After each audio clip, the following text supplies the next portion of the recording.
Elections only prove that the citizens are tired of the experienced politicians who over the last 75 years created a country of opportunities. Opportunities to steal, bribe and loot.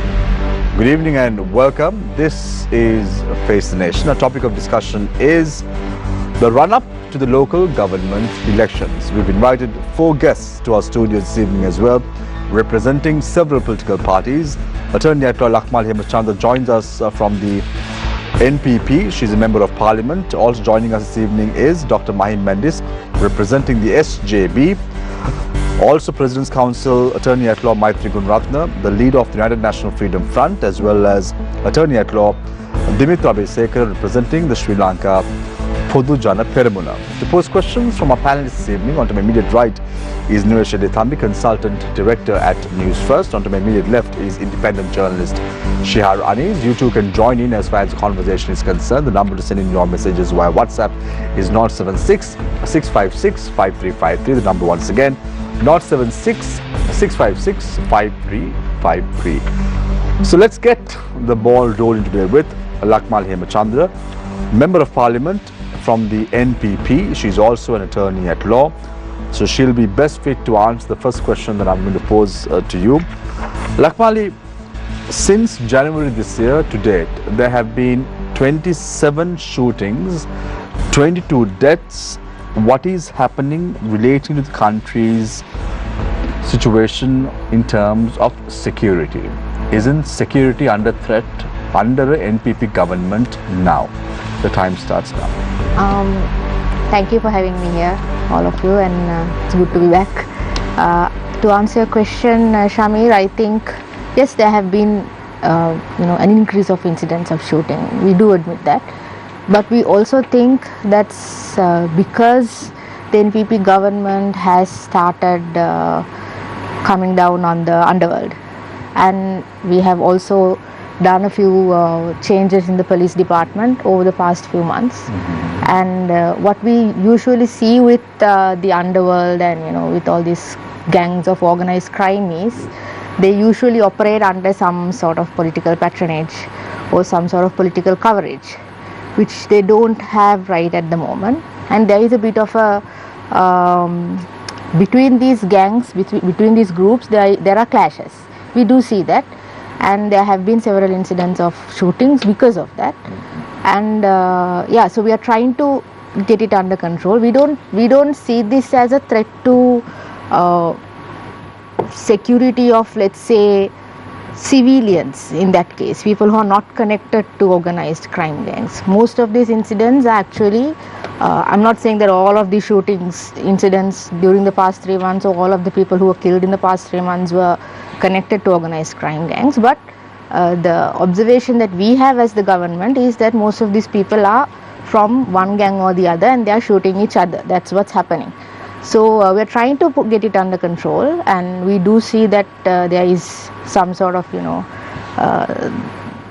we have also noticed that it runs up very high up to the police department also. So if you look at it, Lakmali, when you put the numbers into perspective, it's been 3 months, 27 shootings. That is averagely a shooting a day. Doesn't this require that the state intelligence apparatus has somewhat collapsed? What are they doing?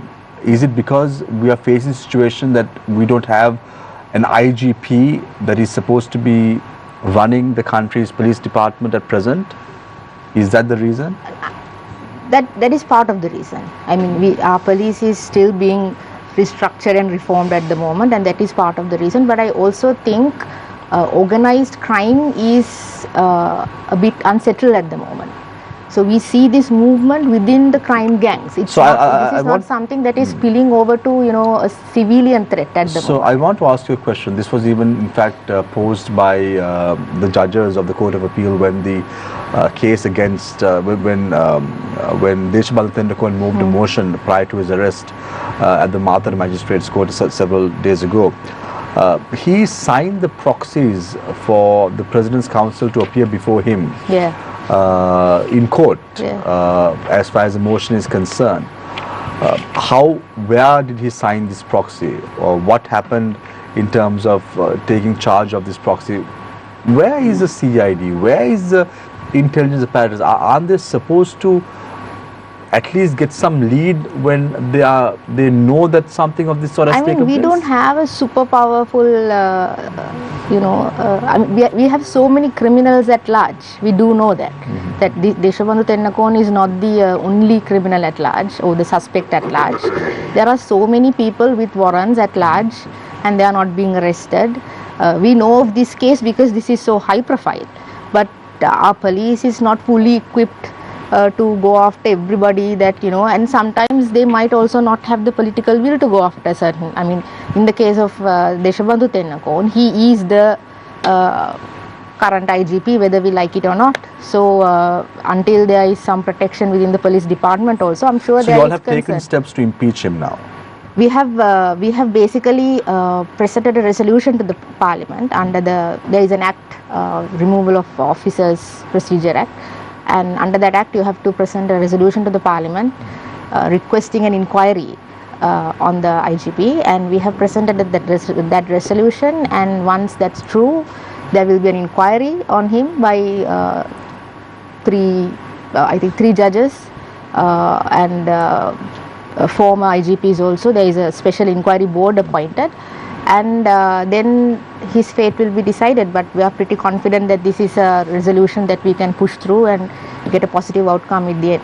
Just to understand, Lakmali, why wasn't a detention order sought by the Attorney General's department relating to Deshabandhu Tennakone's incident and question him as to who was behind aiding and abetting his hiding at that point? Detention order in the sense under the Prevention of Terrorism Act. That's a question that the Aegis department has to answer. They assess the situation and they will take the necessary legal actions. We are not obviously directing them to take this action or that action. They must have assessed the situation because this is something that the Aegis department and the police CID has to basically make that judgment. So I can't speak for them, and I'm generally not in favor of people getting detention orders, but nevertheless that's something that the Aegis department should answer, I feel. Right. One final question, Lakmali, before I move towards Dr. Mendis. Recently addressing Parliament, President Andukumar Dissanayake posed a question from Parliament members. Tell me one investor that has left the country in the last 6 months that he has come into power. And that question was really not open to the parliamentarians to respond. But I'm going to pose a question. Adani left the country. It was open. But the opposition was in the Parliament. Yeah, but no opposition member said that. But I'm asking you now. Yeah. Let us be the active opposition now. Adani left in the last 6 months that you all have been in power. Yeah. What is the response to that? Adani didn't. There is a live connection with Adani. Even in the letter that he has written to the BOI, there is no bad blood between the investor and the country. He hasn't indicated that there has been any unfairness towards him. He has basically ended the relationship very cordially. I don't think that has impacted our investor environment, or it has given a negative signaling on our investor environment, because so we lost approximately around $1 billion US dollars. Who is going to bring in that $1 billion? No, but who else will bring that $1 billion US dollars? There are other bidders to that. There were other bidders to that project. So we will we'll see.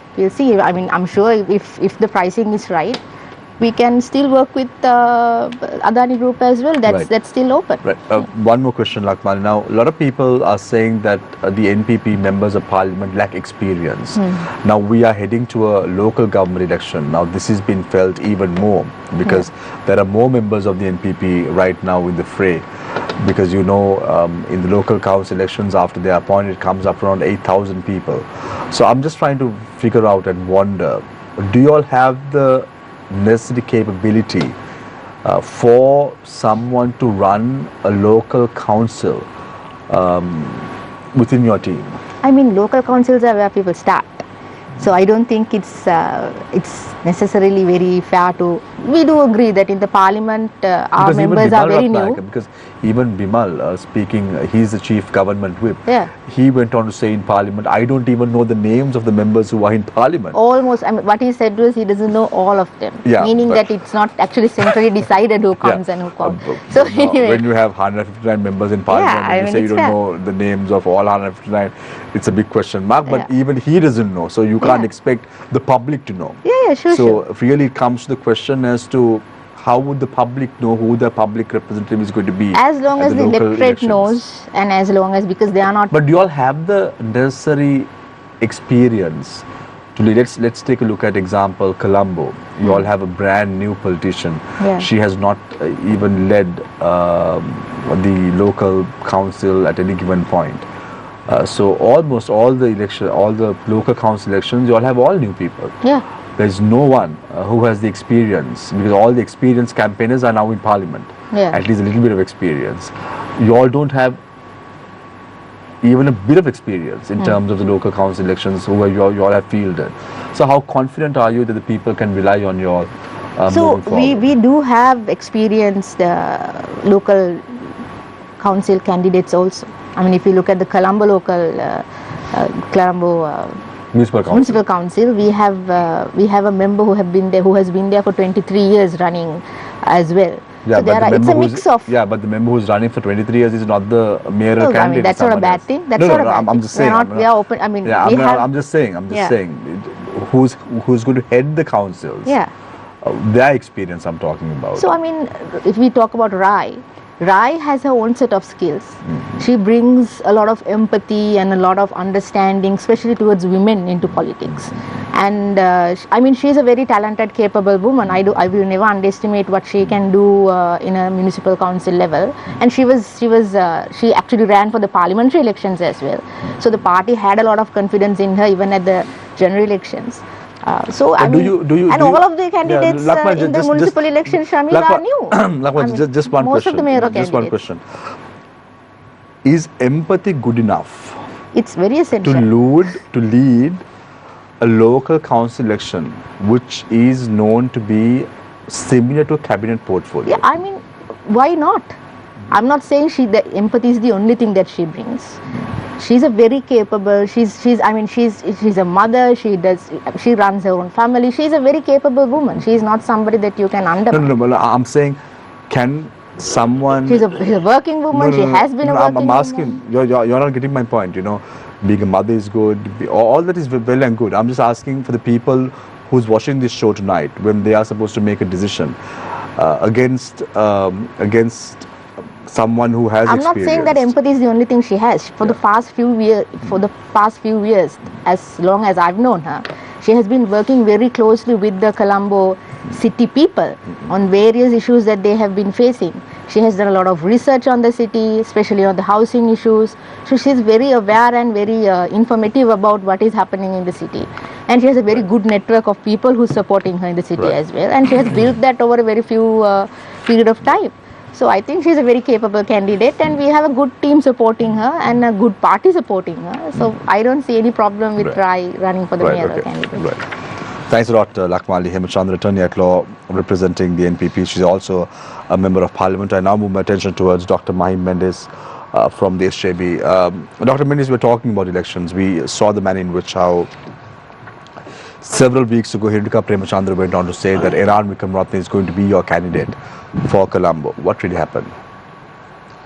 Well, Hirunika stated her opinion, and whether Iran said that he wanted to contest, we cannot say. He chickened out? No, I don't think Iran wanted to contest in the first place. He didn't want to lose. Iran did not make a statement that he wants to contest. There are many people in the SJB who would want to contest, but Iran certainly did not say and he wants to contest. And why is that? Well, it's up to Iran to decide. It's Iran's choice. He had resigned from the post of chief organizer for Muratua, and he remains a very significant, formidable advisor of the party. So for me to understand, Dr. Mendis, now two chairmen of the SJB have left the party. One is Sarath Fonseca and the other one is Imtiaz Bakir Maka, and you all are still finding a replacement for Imtiaz Bakir Maka as well. Why is that people can't work with the leadership of the SJB? It's like, I remember individuals like Maithri Gunaratne, who's on to your left, couldn't work with Ranil Wickramasinghe and stepped out. People who supported walked out at that point in 2010 was Maithri Gunaratne, Sriraj Laktilaka, were individuals of that caliber who couldn't work with the party leadership. And that same sentiment is being seen right now within the SJB leadership as well. Why is that? Imtiaz is an honorable man. He obviously had a way of looking at things and what he wanted probably could not be done, and I don't think he should have resigned. I don't think he did the right thing by resigning, and But he resigned.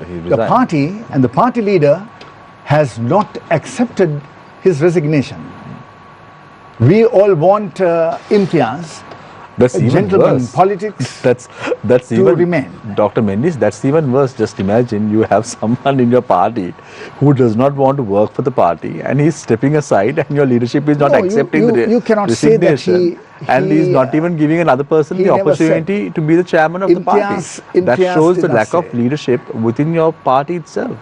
Imtiaz did not say that he cannot work with the leader, Sajid Premadasa. That means you have not read the statement that he issued several weeks ago prior to his resignation. All right, Do you so want me to? you tell me very specifically whether he said No, he that has said cannot work no, with he the has leader. said he has said that the party has to be restructured, True. and the leadership I has to too be believe so. cognizant We to all the believe people's so. aspirations and should be more empathetic, as Lakmali said in her opening remarks, should be empathetic towards the grassroots level members. That itself shows that he has difference of opinions within the leadership.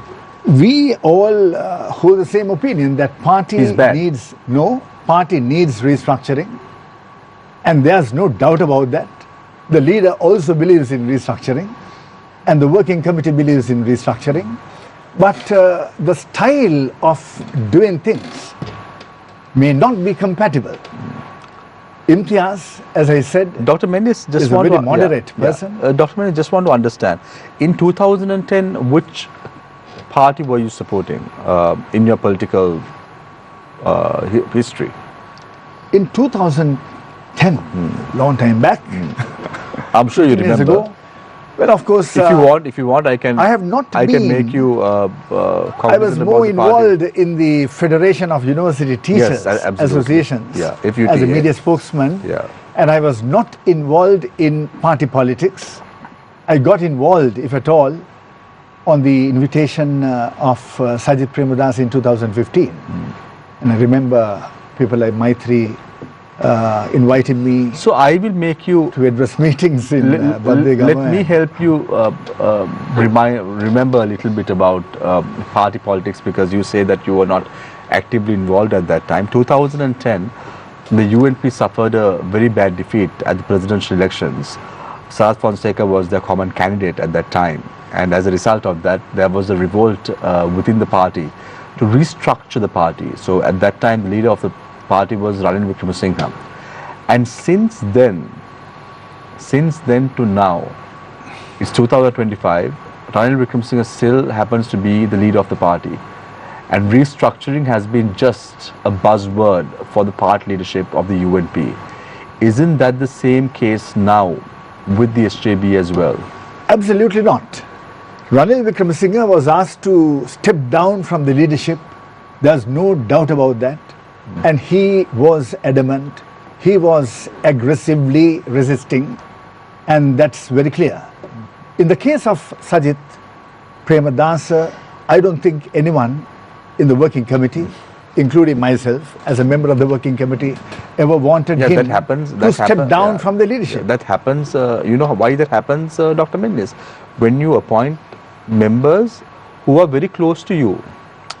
Now, when you appoint the working committee members who are very close to the party leader, they will not request the party leader to leave. Now, example, you, 2015, you were asked by Sajid Premadasa to join the SJB. You will never ask Sajid Premadasa to leave, no?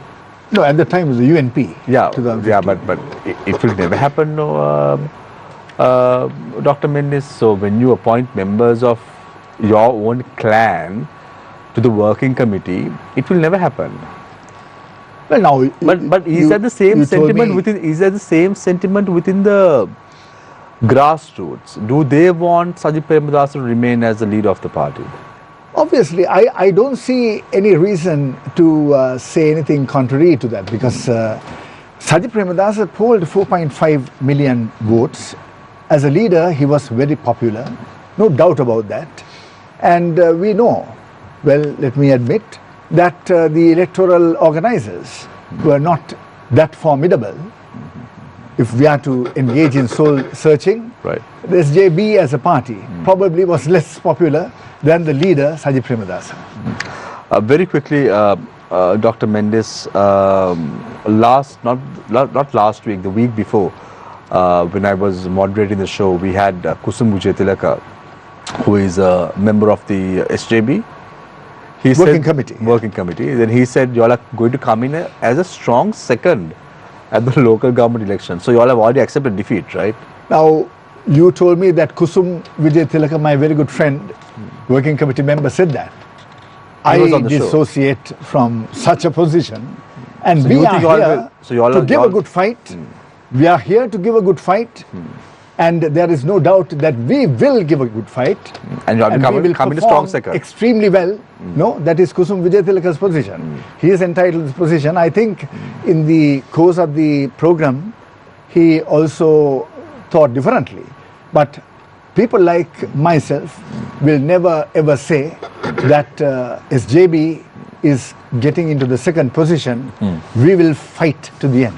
So you all have already, there are split opinions within the working committee also. Of course, there are some who are very moderate in their attitudes, but certainly not people like me. Right. Thanks a lot, Dr. Mahim Mendis. We of course will speak to you more with regard to the candidates that you all have fielded at the local government elections later on. I want to now move my attention towards President's Council, Attorney at Law, leader of the United National Freedom Front, Maithri Gunaratne. Maithri, is your party contesting the upcoming local government elections?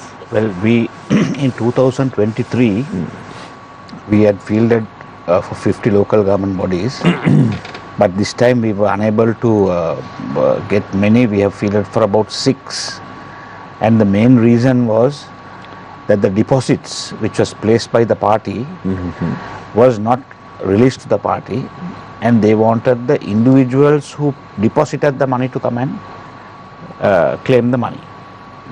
So what happens is since 2023 some of them have left the country, some of them have left the party, and some of them are not in this world. So we were yeah, some of them. So we were having a issue to get these monies back, and we wrote to the Elections Commission and said that we are a registered political party. There is nothing wrong in sending those monies to the account of the registered political party, because our accounts are audited, and every year before they give us the go ahead, we have to show the audited accounts and all the necessary criteria. But they failed to do so. And Samir, there was one local council there. We tried it, we tested it. We got one guy to go and take the money.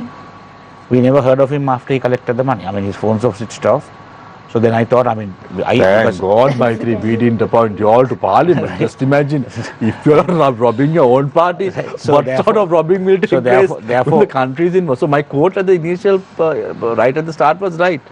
It's all about opportunities to steal, bribe and loot. Yeah, so therefore what happened was, Samir, we decided not to. Thank God, no. Yeah, that I mean, none of us know 100% as to how and what these people are how going much to do. was this money? It was something about 60 or 70,000 rupees. So I'm sure, Maithri, you being a President's Council, 60 to 70,000 rupees. It's not that. Now, when we deposited these monies, it was collected from the candidates. So we 1,500 rupees each, right? 1,500 rupees each. So We are, as a party, we are responsible for the candidates. But in some way, Maithri, I'm glad that if we didn't appoint your people to parliament, because just imagine if they are taking the money of 1,500 rupees, which is such a small amount. This was about 60,000 rupees. Yeah, this is 60,000 rupees. Yeah, If yeah. they are greedy for 60,000 rupees, just imagine when they are handing tenders and all that. Yeah. No, there is I think even at the local council election, they have to be very careful. There was a choice of so many candidates they can elect. So notwithstanding. But now as the SLPP always say, the bad apples have left. Now the good apples are there. They are amounting to 6 councils only. 6 councils only, because we couldn't. Now you trust them. No one can be trusted, no, Samir.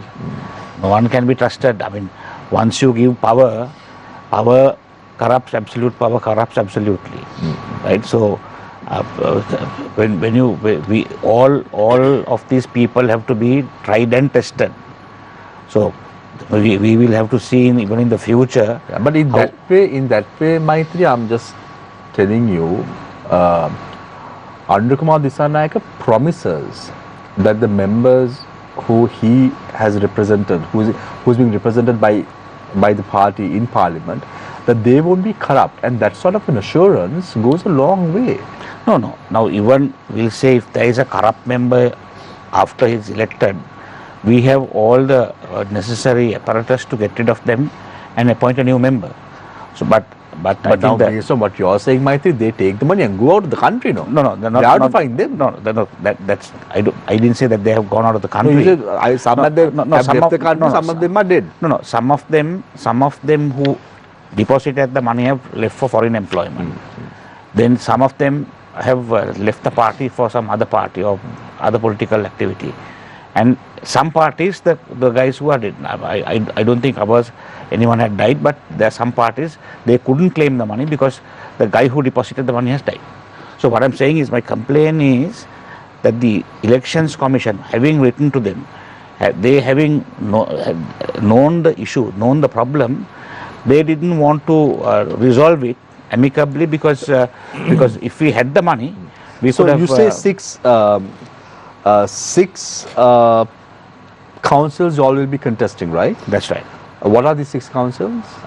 Dehiwala Mount Lavinia, Omagama, then we are contesting Mavanalla, we are contesting Naula, we are contesting Gaul, and another council I can't. No, that's okay. But how confident are you to field some candidates for those? For the local councils? No, we are quite confident. We have got some good people. The point is this, Samir.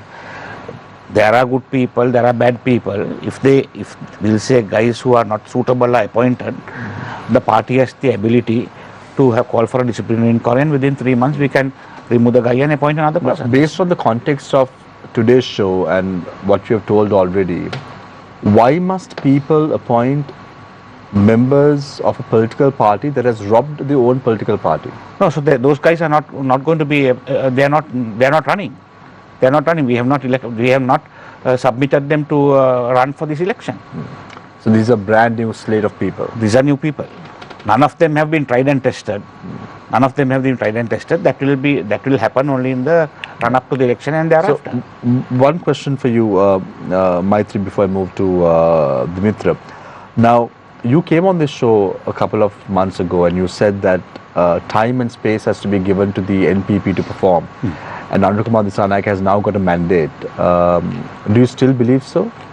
Well, he has passed 6 months, and I think time is now running up, and we don't see any changes in what is happening. Well, there is maybe certain amount of money saving by various measures they have taken, but when it comes to development and when it comes to production, and putting the country on a production economy, I can't see very much progress being made, Samir. Right. Another question to you, Maithri now. Dr. Mendis said that you were with the SJB or the SJB at that time. I was with the UNP. Yeah. And then in 2019, when Mr. Gotabaya Rajapaksa asked for a 2/3 majority, we were opposed to a 2/3 majority be given to anyone. we contested with the SJB as alliance in 2019. What do you think about the leadership of Sajid Premdas? I don't think about him at all. What do you mean? I don't think about him at all. Quite self-explanatory, you know. I don't know whether that is something to be happy or whether that is something to be sad. I will have to ask him that. You have to ask him that. That means it's bad. That means it's bad. You think he can make some significant impact at the local council elections? Well, as I've always advocated, if the UNP and the SJB and all like-minded forces got together, it would have been an absolute game changer. Absolute game changer. But unfortunately, Samir, these leaders, including Mr. Anil Wickramasinghe, Mr. Sajid Premadasa, they have got maybe high egos. And at a election like this, the local government election is the election which elects the foot soldiers in all political parties. So if they cannot get together in getting their cadre or electing their cadre, then it's going to have a serious effect on these political parties in the future. So before the presidential election, I said if they don't get together, very clearly, that Anup Kumar Dissanayake, the present president, will win, and that happened. Then before the parliamentary elections also, if both of them did not get together, it would have been paving the way for a 2/3 majority, Right. which has happened. So it's anyone's guess now. But the only thing is this: the local government elections are being held after about 6 months of the election of Mr. Anup Kumar Dissanayake as president. And I would say that slowly, people are getting disappointed as to the inaction which is taking place in the government, and there is no concise decision-making Right. processes. So therefore, they may not fare as well as they expected. Right. Or they did before. When you spoke about ego, Maithri, I just saw this quote. Ego is just a small 3-letter word which can destroy a big 12-letter word called relationships, and that's exactly what's happening within the UNP and the SJB. That's right. Right. Thanks a lot, Maithri Gunaratne, President's Counsel, Attorney at Law from the United National Freedom Front. I now move my attention towards Dimitra Abeysekara, SLPP, can I say safely? I have always been a member of the LSSP. LSP, which is but part of the alliance that right. is still working So, with the SLPP. most of the political parties right now have announced their mayoral candidates, Dimitra. Why is that the SLPP is not doing it?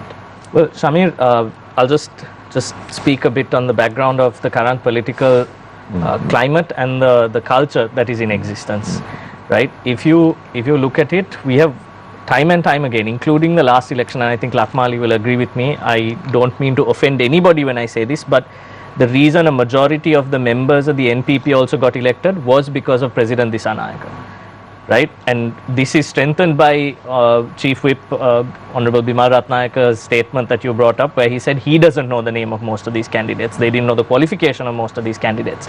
So there was, if I'm not mistaken, a promise that was made before the general election that the Prime Minister will be selected based on the highest number of votes. But for whatever internal reason, that was changed, and Right Honourable Harini Amarasuriya continued to be Prime Minister.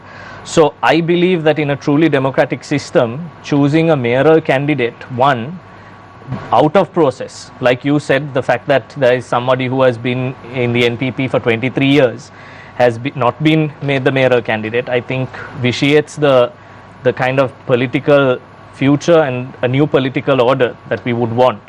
So say for example, a mayoral candidate is put forward. Is that the person that everybody is going to work around? Because it is a local government election. You have to realize that these are grassroots level representatives, right? Each person represents a locality. So it's not going to really be based on one singular person. It will be based heavily on the impact each of those members have in their own regions and in their own wards that they represent. So you all are waiting until to appoint. So there's Continue with that question. I'm asking you. We're waiting. So y'all are waiting until y'all are defeated because y'all don't have to appoint. Samir, I know you to be a lot of things. I didn't know you were a soothsayer and an astrologer to be able to predict a defeat. Because y'all don't now. Now, usually only the winning parties name their candidates. Now, y'all have not announced anyone. Not necessarily, Shamir. You can't say only winning parties announce their candidates. There have been it has been time and time again where, you know, candidates are chosen. But say, for example, a candidate is put forward as a mayoral but candidate. don't you think that strategically moving forward if you want to set a new political order, don't you think, it's not really advisable. But don't, I don't know, but don't you think it would be better to name the candidates so the people know who is going to lead them in the next few years as far as the local councils are announced? Shamir, this is a at least for Colombo. No, this is a lot like electing. Maybe you all don't have someone. No, you can't say we don't have someone. Maybe we just don't want to say who it is. What makes you think we don't have someone? We have filled the same number of candidates in the list as all the other parties for every single local government that we're contesting, including Dimitra, I'm just Colombo. I started off today the show about how opportunities have been created for politicians to rob, loot, and all that and more. I happened to read this article about the recent space shuttle mission that brought down after over 600 days in the International Space Center, Sunita Williams and her colleague. And I suddenly remembered, do you remember that one of the sons of the Rajapaksa family used $320 million to send a, I don't know what, do you remember? A space with a small shuttle. No, it wasn't a shuttle, it was the launch of a satellite, if I'm not mistaken, yes. Where is this satellite now? I'm sure if we check the coordinates, we should be able to find it. Shamir, I'm no expert in this field. So I believe because $320 million is not a small amount. Yeah. So you being someone who's within the but I mean political circles, I'm you sure should know better, right? No, not particularly, Shamir. I mean, I as opposed to sorry, sir, please. No, but Shamil, now the NPP's mandate was to come and look for this. That's Not that right. Look as to why this money was spent and for what. But I just want to ask Dimitra now, where is this satellite? Is at least the youngest son Rohit at least working on this satellite during his free time or leisure? That I think, Shamir, is a good question to pose to him. No? Not from the political party, no? Well, most definitely not. I mean, it's not. It had no political involvement in terms of a party, no. So, say for example, you take an independent decision of some sort. It is in no way reflective of the Maharaj organization. I won't use public money to do that, no. I won't use public money. 320 million is your pocket Shamir, money, no? No, look at the amount of money Now, that goes in. Maithri 60,000 rupees is a lot of money. No, this is a lot of money. $320 million. You have to be able to read these reports. You have to be able to analyze it and look at what the outcomes are. Neither you nor I know it. You all are investigative journalists, or so you say. So you all should be able to get your hands on these reports. There is nothing. Neeraj, one moment. Hold on. There is nothing. That is why I'm asking you, where is this money? Right, okay, forget about that. Now tell me about, right, okay, you don't know about that. That is because Rajapaksa brothers have taken the money. No, I'm not saying that. I'm saying you can look at the reports because. Okay, you don't want to answer because I had to ask that from Rohit Rajapaksa. Okay, that's fine. I don't want to ask but you have to I'll ask you another question. No, hold on. Let me just. Shamir, no, hold on. Let me finish answering this question. Okay, I'll give you an opportunity. Okay. Yeah, millions have to be spent for research and development in every single industry. So I am asking you, what is the research and development that has come to the table? So the necessary, now when someone like me, I'm asking you a question, you have to be able to say, Shamir, guess what we did? When Sunita Williams was overseas, it was a satellite that was sent by Rohit Rajapaksa so, Shamir, that was able to bring him down. Did you send me this and say this is the information we will require from you? No, but I don't. We can't do that always. No. No, I mean, Lakmali is there. There is no Dr. difficulty. Mendis, have I ever done this? Have I sent you the questions before? No, you have not. But what I'm saying is, if it is so technical, Shamir, let me ask you something non-technical. Will you? Okay, go for it. Tell me what happened to the Hemachandra International Convention Center? That also I'll ask Rajapaksa brothers? Or? Look, Shamir, Yeah. what you have to understand Yeah. is these are all projects that were conducted with the necessary government approvals, right? And What is the ROI? that is all contained in the relevant reports that are presently with the present government. You don't carry all the information of every single project. These projects has at any point in time any of these been challenged as being illegal or non-procedural? No, white elephants. White elephants. So white elephants, there may be a million and one. These are issues which the NPP promised to come and rectify. Right. So we'll ask Lakmali all this. But I am a bit upset. I am a bit upset Shamir, because my question is- $320 million US for someone's ego. No, that you're assuming it's an ego. There has to definitely be a report. If it's 320 million for someone's ego, as you say, and there's nothing to back up as to what has come out of it. Anyway, these we'll reports. We'll leave it. That's okay. You don't have to answer, Dimitra, because that is not something you're not in the family, no. So that's what you say. So that's okay. We'll leave that aside, right? Okay. Right. Okay. Right. We're going for a short commercial break. We are in discussion with Lakmali Hemachandra, Member of Parliament, Dr. Mahim Mendis, and Dimitra Abeysekara, Attorney at Law, as well as President's Counsel Maithri Gunaratne. Stay connected, stay with Face the Nation. We will be right back, and then when we come back, we open the floor for questions from our journalists, Niresh and Shihar. Stay connected, stay with Face the Nation. We will be right back.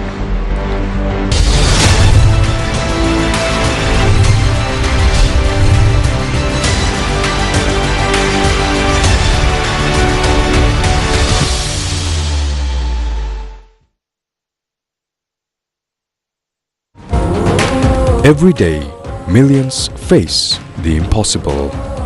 What happens when clean water feels out of reach? When an entire village is left helpless? When it seemed like no one is listening, Gunaratne saw the need. Gunaratne took action and a community fought back. A water purification system for a village that once had none. Gunaratne, for the people, by the people.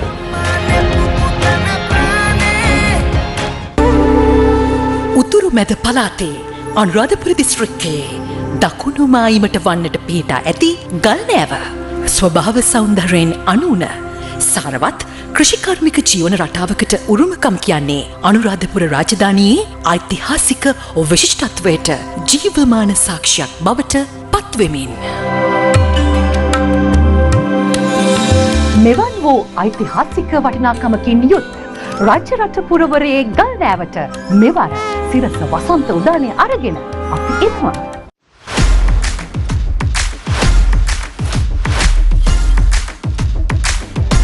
Get me Moira now! Aquarius!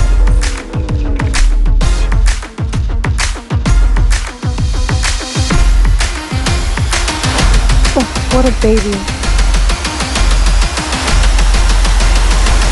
Prefect. Saturday and Sunday at 6:30 p.m. on TV1. In the heart of Anamadua, lives are changing. For years, patients travelled miles for life-saving treatments, but not anymore.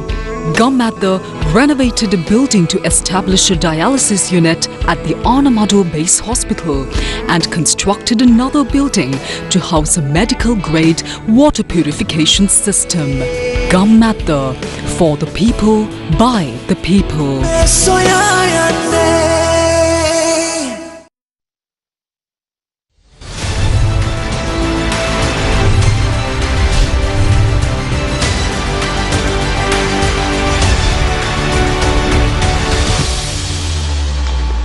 Welcome back. This is Face the Nation. Before opening the floor, Shihar and Niresh, I just want to pose one question to one of the issues that cropped up. You all have been appointed. Maithri said you all have been appointed, look into this corruption and all that. 6 months down the line, you all have not done anything relating to most of the issues. And Maithri, in fact, pointed out that 6 months have lapsed and nothing concrete has taken place. And why is that? We have indicted 2 members of the Rajapaksa family. I mean, its department has technically indicted, but we have accelerated those cases, reopened some of the cases, and investigations are going on. And just yesterday, there was a cabinet decision to strengthening the anti-corruption framework.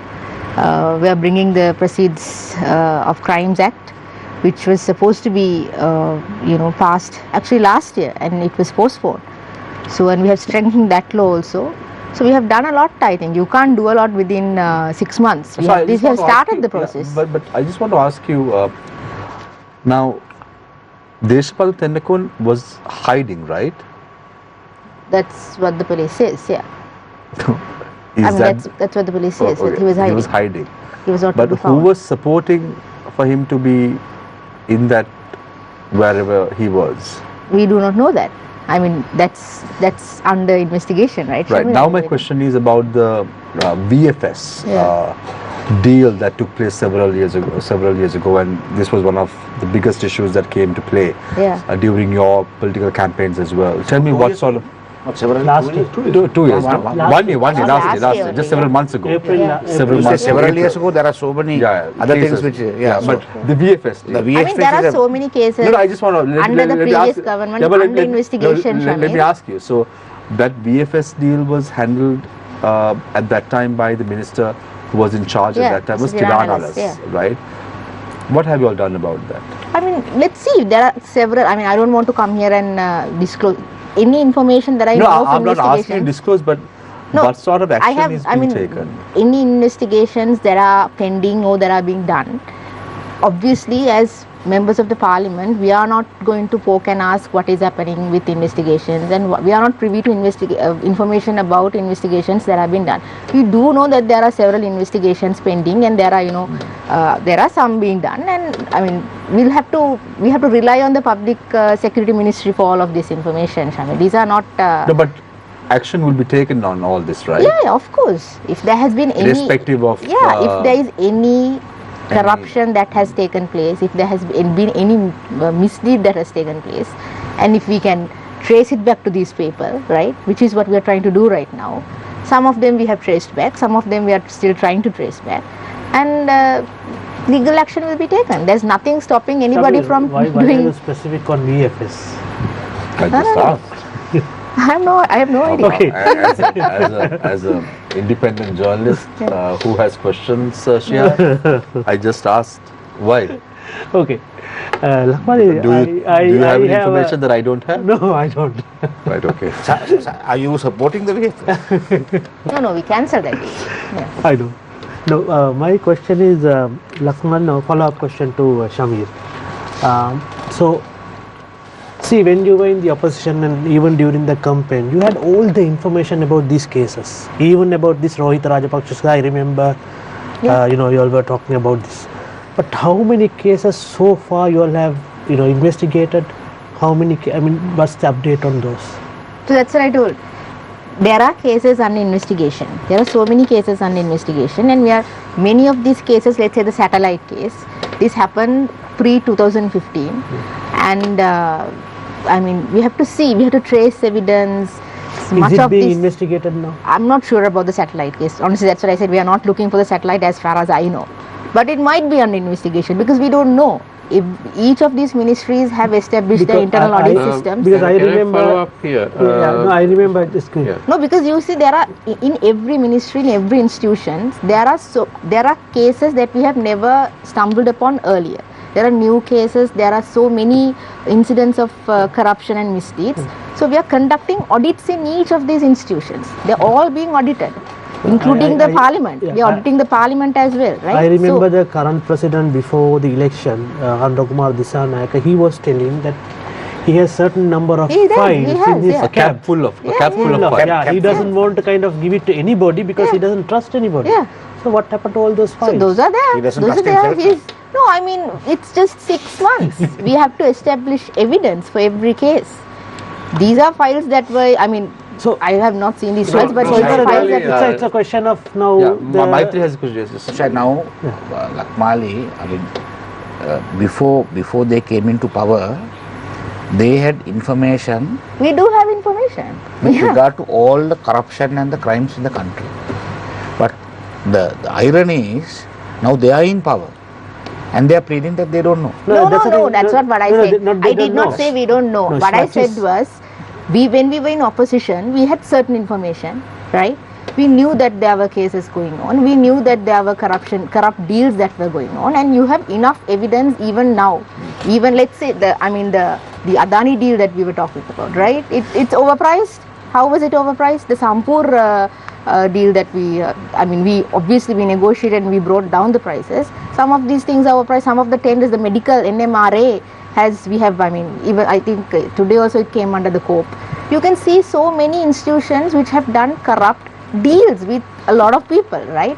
So this information is out there, but we have to investigate. When you say that you want I'm not an investigator. I'm not a professional investigator. I'm not going to make judgments about the. True, Lakmali. When you say that we need to find evidence, does that mean that you indictable evidence? You basically came up with all this allegation before the evidence? No, but you have That's the question. See, evidence has to be sufficient. We have to establish these cases, right? It's so not what enough you that we find. You had information, but you didn't have evidence. No, that time. Evidence. I'm sure, Dimitra. Evidence is not something just because you have a case, just because you can see on prima facie cases. That doesn't mean this can actually go through a court of law and can be proven to actually bring the people who have done these cases, who have done these deals, to bring them into justice.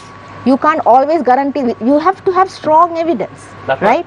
If we go in front of a court of law without strong evidence, we are guaranteeing that the cases will be dismissed, which we don't want to do. We have discussed this. President Dissanayake constantly keeps up with these cases. His department is working on these cases, and there's a history of cases getting dismissed because of technical errors. We just last week, few days ago, we saw one of those cases. People who should be in jail are getting released because the cases are not strong enough. And that's not just because, judges should have enough evidence. They should have enough information. What's the case? Yeah. What's the case? Lakmali, I'll just I what don't you're know saying. because you said you know. There have been cases getting dismissed for the past few months. We have seen several So if you cases, send someone right? to court, you can find Yeah. out. I'll just add something to what Lakmali said, Shamir. This is the equivalent of You stumped Samir. 2 points. Samir, hold on. 2 points I want to make. 2 points I want to make. Hold on. I'm not going to make any judgment on the panelist's remarks, but I'm saying I would like to know what these cases are, because you know why? Because at the end of the day, the people would want to know what are these cases, because you're an attorney and I'm not. Yeah. This is why evidence is a serious business, right? It's not something that what we can see as, let's say, politicians. What we might think, what we see as politicians might not be strong evidence enough for a court of law to actually go ahead with a conviction. The case that was dismissed a couple of days ago was one which had been filed sometime earlier. So, Lakmali, just to add to what you're saying, Shamir, the absence of evidence is much like knowing somebody murdered somebody, but there is no murder weapon. Right? That is the importance of evidence, to be able to draw that nexus. That's number one. Number two, Lakmali, I believe Shamir could assist you in some of these matters, because now, for example, when he brought up the rocket, I was not permitted to conclude. Shamir, do you know exactly? I gave ample opportunity. Again, you're cutting me off. You're cutting me off again. If you can tell me which government department issued these finances, I'm sure Lakmali will also appreciate, because then it can be traced via the audit. Because as far as I recall, there was also statements that this funding was private. So, off the top of my head, I can't recall it, but I'm sure you might know. I know. If you know the department, because now you said these public funds. Okay, right. So then you can start with the treasury. But who's the private funder? I can't really recall off the top of my head, but Supreme Sat, I think, made a statement in this regard. No, but who's the private funder? The individual or the entity, I can't off the top of my head. Was he affiliated to any government deals before? Who brought some plane? No, that's not the guy. Maithri is playing it very safe. This is connected to a company known as the China Great Wall Industry Corporation. No, I'm asking you this. Brought this in. That's a Chinese party. Yeah. So that I'm is asking, where what was the country this person was? Sri Lanka. I don't know. I didn't mention. You asked me, then I said treasury. Yeah. So you are saying. But treasury, you can't just say directly the treasury. No, it has to come. Who gives money? It has to be diverted through some department. It won't directly be issued. The secretary to the Treasury is not going to sign a Maybe check, then you science should and be able to. technology. Science and technology. Maithri, now you have Dimitri. No, Lakmali. but Dimitra, I mean, just to answer, we are currently auditing all of these institutions because there might be incidents that we do not know of also, and we have discovered. But you all have to, what you all have to really investigate, Lakmali. How two individuals in Sri Lanka became the greatest gem merchants in the country, I don't know, from I have no idea who you're talking 95-year-old, 95-year-old, 97. 97 that year is old. under investigation, of course. Yeah, that's under Yeah, investigation. that's under Dimitra might be able to shed some light. Yoshita Rajapaksa and I believe there's a grandmother, one of the grandmothers. Unfortunately, Shamir, I would love to answer that question, but I think both Lakmali and Mr. Gunaratne will agree with me. It's under investigation. It's currently pending before court. But great gem merchants. Maithri, I want to ask this question now. You were part of the good governance government. Someone left those gems in front of the house and then good governance government led by Sirasa also did the same thing, kind of, they also accused the previous Rajapaksa government of most of these corruption and corrupt deals. They came to the power and they start investigations, and end of the day we saw nothing. So do you see the same thing happening now under NPP government, or is there any difference? I think it's the same thing happening there. And the other thing is, some of these investigations have taken place, and what happens is when the investigators are going on the right direction, they have so much of connections with the parties they are investigating. So then what happens is they send the message to them saying that now we are almost going to crack the jackpot. Then what happens is their superiors will tell them, stop the investigation from there and investigate in a different direction. So that is why they are unable to unearth most of this stuff as to who has done it. And the other issue is, our police, when there is a complex investigation, they should do the full investigation, then they should discuss with the Attorney General's department as to who should be made accused, who should be made witnesses. My experience is, all accused and witnesses are put on the dock now, and as a result of that, there is no one to prove the charges.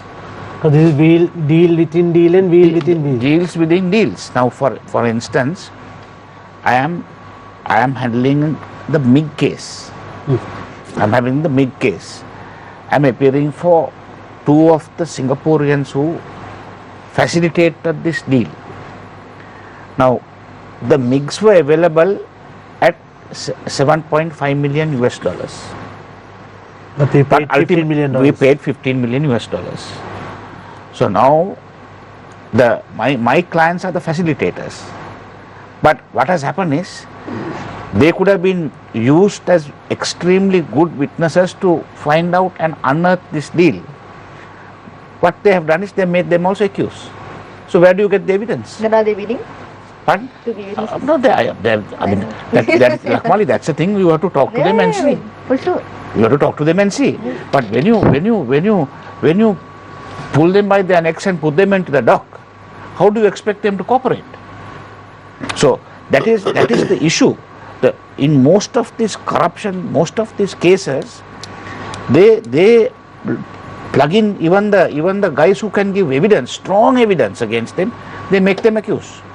So then the case is dead. Maithri, do you feel that there is any move on the part of the investigating authorities to do this on purpose so that the cases get dismissed? No, one thing is lack of training and lack of knowledge. Then, as you said, Niresh, on purpose also it can be done. Because whatever said and done, these guys have been there for a long time and they have bought insurance in various camps. So therefore, you scratch my back, I scratch your back policy is still operating. Even within the NPP? Yes. So how are you going to break this vicious cycle? This is why, when we came into government, we did not have an IGP, right? the IGP that was appointed by the previous president was extremely corrupt, and now he's under investigation for crime himself. So that was the kind of police department that we inherited. That was the legacy, right? We are at the moment reforming the police department. We are recruiting new police officers. We are recruiting police officers to special task forces, because you can't, it's true in a way. I mean, with the police that we have, they have to be equipped, they have to be trained, and training the current lot also, might not be enough. So we need new efficient police officers who are, not exposed to the system, who have not colluded in certain crimes as well. So, I mean, that's what we're trying to do right now. Without that, I agree with President's Counsel Maithri that it's a difficult department. That has to be admitted. It's a difficult department, and without reforming the police department, without bringing a good leadership into the police department, we can't solve any of these cases. That's true. But what I want to highlight is there is nothing in the political side. There's the political leadership of the government is not covering anybody. But Lakmali, how concerned are you? Because you all came to the power saying that you will end the corruption. Yeah. But how concerned are you on you losing your popularity because you can't do anything on these corrupt cases? I don't think, I think we have been very open about what has been happening, right? I mean, Mr. Gunaratne said that we have lost popularity. We will see. We will see in the local government election whether we have lost popularity or not. We are not concerned about, we want to expedite these cases, not because of popularity, because we are worried about the outcome. Yeah, but because you promised and you gave a lot of expectation. No, but then to we the are public. delivering, anti-corruption is not the only thing we promised, right? And this also we have started.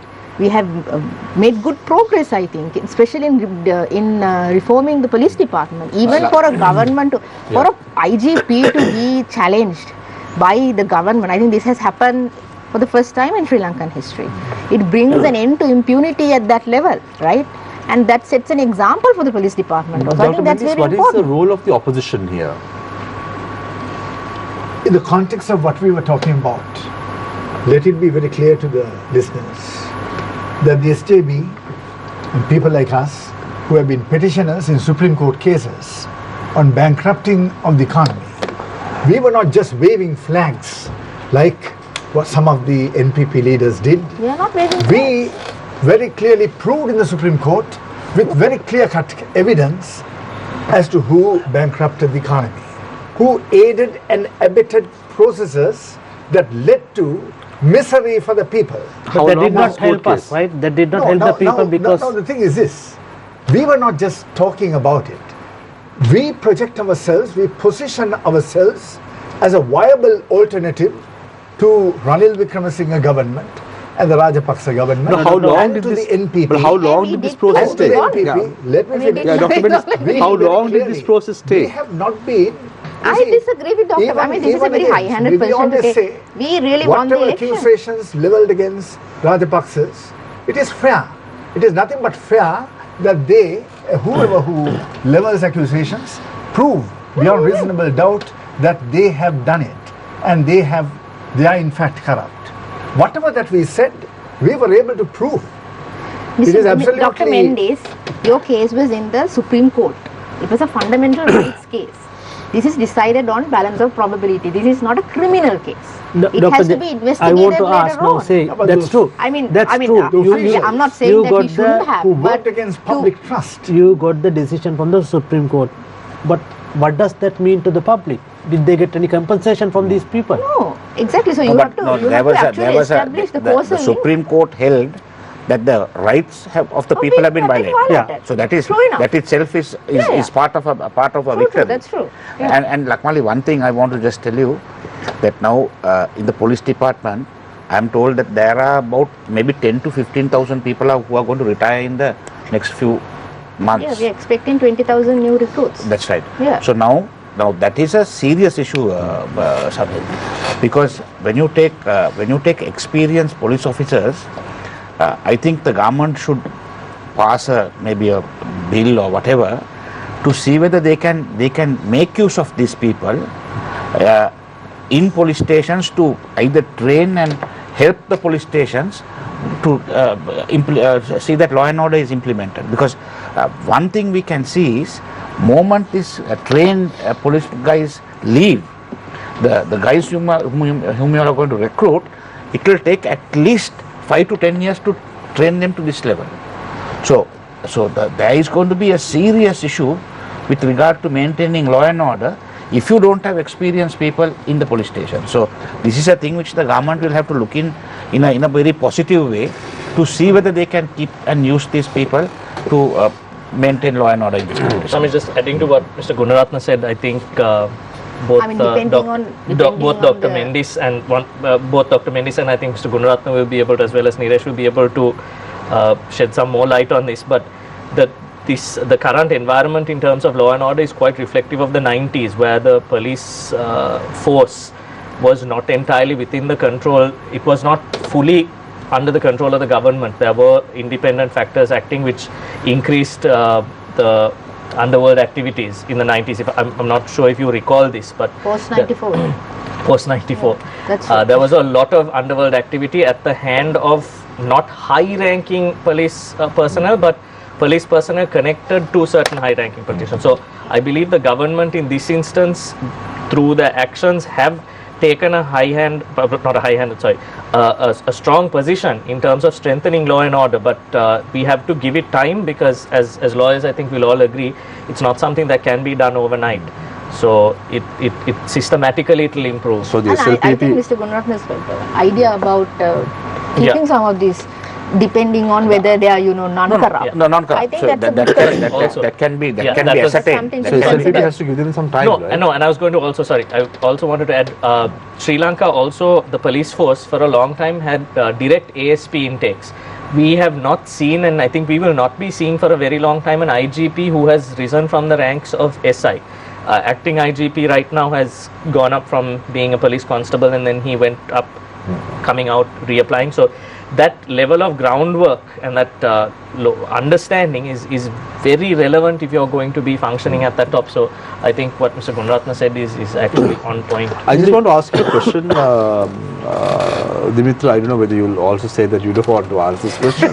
Yeah, because you always ask those questions. That's a lot of questions from me. Always Nothing technical, nothing, Technical only. No.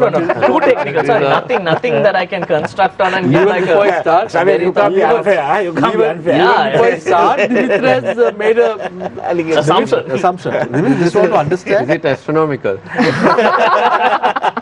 a soothsayer of sorts.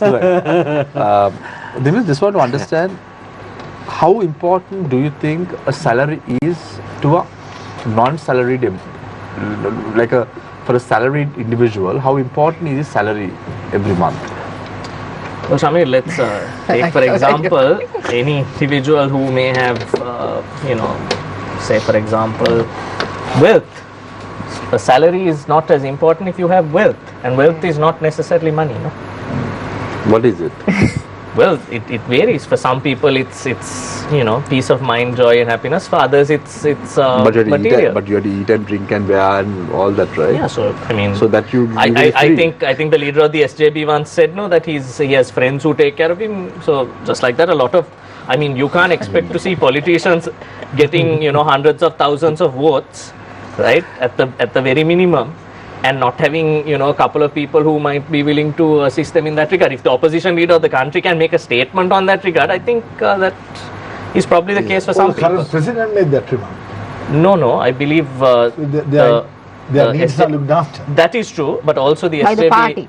by the SJB leader once made a categoric statement after a presidential election that he has friends that take We care never of knew that. That's very useful information. I recall seeing No, that. I just want to ask you Yeah. now, when someone doesn't take his salary from 2006 to 2016, what does that mean? He's a very committed guy. Yeah, and very content with life, and a very wealthy individual in terms of Passionate about his job. Yeah, so Service. there are actually, Shamir, I'll Whom just are you tell you, referring to, Shamir? no, I'll tell you the name. I will not be commenting on any names, Shamir, but let me tell you, there was a member of parliament, again I don't want to say his name, he's no longer in politics. He got elected for the first time in 1994. He has been in the provincial council. He had not taken his salary up to the last general election, which he did not contest. and that only came out at one of the last few sessions of that parliament. And for someone who knew him personally growing up, I didn't know that that was the case. I'll share the name with you all afterwards. I just want to understand, Dimitra, now it didn't not only apply to him, but his father. Credit card was used by the personal secretary of him, and he was not aware of this for several years. Tell me, how does that happen? Shamir, I will want to answer. No, I'll answer it as diplomatically as I can. If you place your trust in somebody, and there's certain accounts that they're supposed to do, time and time again we see both in the district court as well as the criminal courts, individuals who have been entrusted with certain fiscal responsibilities who have violated those responsibilities. So if someone has been entrusted with a responsibility and there are anomalies, now for example, I don't think that that particular incident you're talking about was one flat account sheet of expenses. They were obviously expenses, as far as I have understood of it, generally in issues like this, the expenses in between certain other expenses. So in an environment like that, the trust and confidence you repose in someone is what it comes down to. Like Mr. Gunaratne said, they repose confidence in somebody who they obviously thought, was trustworthy, and the man got away with 60,000 rupees. And if it happens at that low level, and it also happens at this high level. So when you speak about this ill-gotten wealth and people don't know about it, they must I be never really spoke rich, of I never spoke of ill-gotten wealth. Samir, you started really with that. rich, I just said no. Wealth is not necessarily rich, Sir Shamir. You can be a wealthy person just being happy and content with what you have. Like me, I'm happy and content in what I have. He's very content. He's apparently not. So rich. how can someone use funds to buy a private company amounting to 15 million Sri Lankan rupees without having a salary or anything of that sort? 15 million or 15 billion? 15 million. 15 million Sri Lankan rupees. Sri Lankan rupees. Shamir, In 2011. I mean, first of all, it depends on who the individual is. What kind of, do they come from a farm? No, do they come from a farmer background? Look, a lot of individuals, especially a lot of politicians, even though they are not salaried individuals or persons, they have sources of income, declared sources of income. Whether these people have, something as small as agricultural produce and the earnings are, declared assets or not, I'm unsure. But like Lakmali said, there are systems in place that can investigate exactly forensically where these funds come from. It's just a matter of going in reverse. Lakman, this is where the role of the NPP really comes to this is under investigation. Because all these things have to be investigated and brought to light, because at the end of the day, if you don't do that, people will be very disgruntled and disappointed even with your government. No, we will be disappointed in ourselves if we can't do that. Forget about people. This is something that we want to do, right? So because let's talk about murders that has taken place. Wasim Tajuddin was killed and murdered. I don't know if you remember. Probably Dimitra can't. Lasanta Vikramatunga was murdered. Raviraj was murdered. So many people were murdered during this even time, the case that is being in Mathura magistrate, the one that Mr. Deshbandhu Tennapon has come under fire. That is a travesty of justice. That is, right? So that's a case that we have actually, put our hands on. That's a case that we wanted to. But what sort of actions are you taking with regard to all these murders? I watched the show last week when I was overseas, and we had Chris here, who was asking the questions from you all, but what has happened to the journalists and all that. I was surprised when Chris mentioned that what happened to journalists. Ask yourself, look into the mirror. What happened between 2005 and 2015 in the country? I have to interrupt there. There's something I need to say. One is there is a presumption of innocence until proven guilty, until investigations are fully carried out. Hold on. Secondly, we have the frameworks in place. This country has always had it, and it is only up to a government to direct. The fact that Lasanta Vikramatunga's murder in the high security zone of the country is okay. No, who said it was okay? I simply said there are systems in place to investigate these crimes and offences. It is up to a government to ensure that these frameworks are strengthened. But this is the problem with the political culture in this country. Every successive government comes here looking at being vindictive. And in fact, I think the NPP, this is just one aspect, and we have to look at the development that this country needs, economic prosperity. You are isolating certain frameworks that are in existence and the mere strengthening that needs, while pawning off the fact that there is a presumption of innocence. That is one of the fundamental cornerstones of justice. No, but to answer your question, we have reopened all of those files that you mentioned. Wasim Tajuddin's case, Lasanta Vikramatunga. I mean, these are cases that pretty old at this point, right? At least 10 years old, most of these cases. And we have challenges in building. And now Article about this one, like in Parliament said, respective presidents have been taking their parliamentary salary as well as the president's salary as well. Yeah. Probably Mahinda Rajapaksa didn't know because he didn't even know that people robbed him. So, but this is a big problem in the country because how can you take? They can reclaim. No, they've stopped it. No, they just not stopping. Yeah. Not No, stopping. we can't reclaim it because Why? it's not illegal. No. It's not illegal. They are entitled So to then those you can't salaries. complain.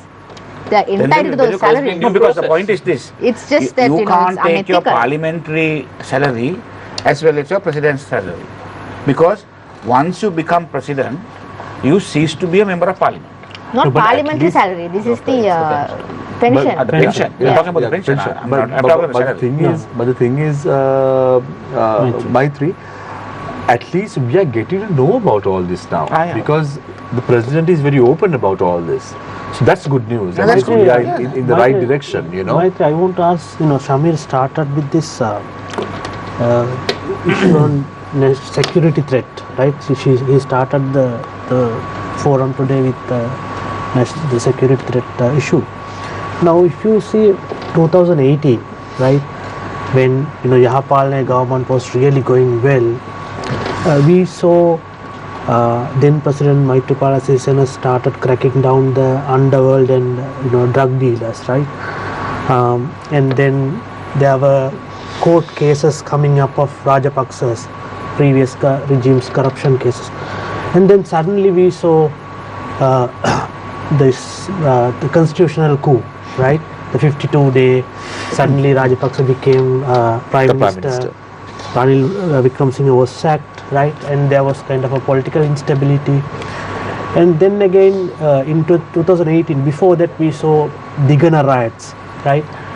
And then it all ended up in somewhere in the Easter Sunday attack, right? And then that government lost, right? This is the history. Do you see similar kind of a thing arising now? Because we see shooting, right? Violence, right? Extremism, and then one monk is saying that he knows the culprits of Easter Sunday attack, and he can only reveal the truth to the president. And who else? The president, right?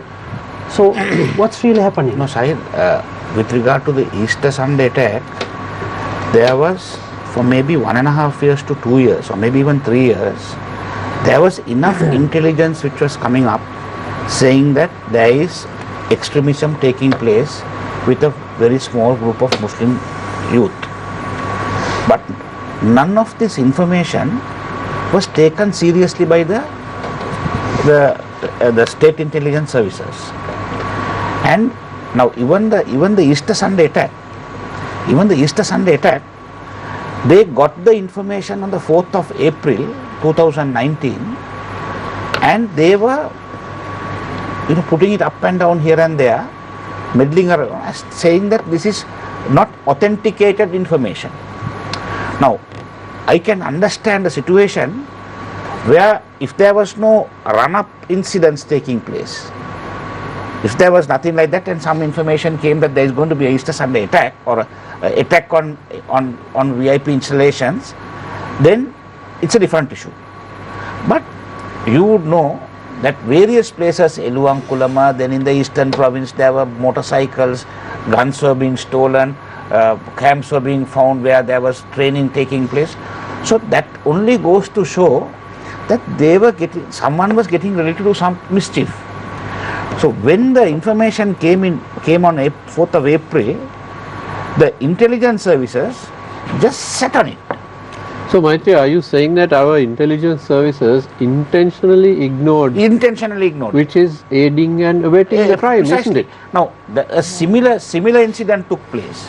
Similar incident took place during the Aragalaya. Now, during the Aragalaya, when President Mahinda Rajapaksa decided to call a meeting at Temple Trees, there was information, police had got information that they were going to come and assault and disperse the Gotagogama and Mainagogama. The absolute information, written information. Now, at that time, the senior DIG of Colombo was Deshabandhu Tennakon. Okay. People came into Temple Trees, they had the meeting, there was rousing speeches made. They came out of the place and they came immediately and hammered Gotagogama, Mainagogama. Having done that, we'll say that was a spur of the moment issue. Having done that, from there they started marching towards Golface. Then at that point, Deshabandhu Tennakon had called the then President Mr. Gotabaya Rajapaksa, and in fairness to him, Mr. Gotabaya Rajapaksa, he has said at any cost stop them from coming forward. I mean, this is all documented. Furthermore, IGP Chandana Vikramaratne had sent a letter the previous day telling Deshabandhu that this is going to happen. After this meeting, they are going to come out, they are going to hammer Mainagogama, they are going to come and hammer Gotagogama. Deshabandhu ignores all that. So isn't this the same scenario repeated at the Easter Sunday attack?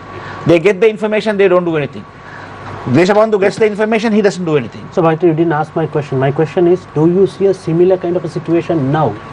No, I don't think there is going to be a group going to destabilize like the in 2009. I don't think that is going to happen. But it is certainly very serious to see this underworld. The underworld, ruling the roost is a serious issue. So, Maithri, you spoke about the Easter Sunday bombing and what transpired after that. But let's take a look at what happened before that. You said that the state intelligence apparatus, which is headed by President Maithri Sirisena, was aware that something of this sort was going to happen in 2019 and they did not take actions. So who is responsible? No, the state intelligence, Samir, it's like this. For an example, we'll say a police station in an outstation area. The OIC gets information saying that there is a vehicle proceeding on one of the roads with contraband. Now, what is his duty? Is he to write a report and send it up to the IGP and wait for clearance and approval from the IGP to arrest him? Or is it his duty to see that 2-3 checkpoints are being put? He gets on to the road, stops the vehicle, sees whether there is contraband, arrest them, produce them, put them into court. That is what he has to do. Right. But now, just because he has not done it, or he has failed to do it, can you blame the SSP or the DIG of the province? I just want to Dr. Mendis, just one question for Dr. Mendis. Dr. Mendis, I asked you, what is the role of the opposition? How do you view the role of the chief opposition whip? I have not heard him speak. Who's opposition whip? You don't know. I think Professor also got to know through Lakmali.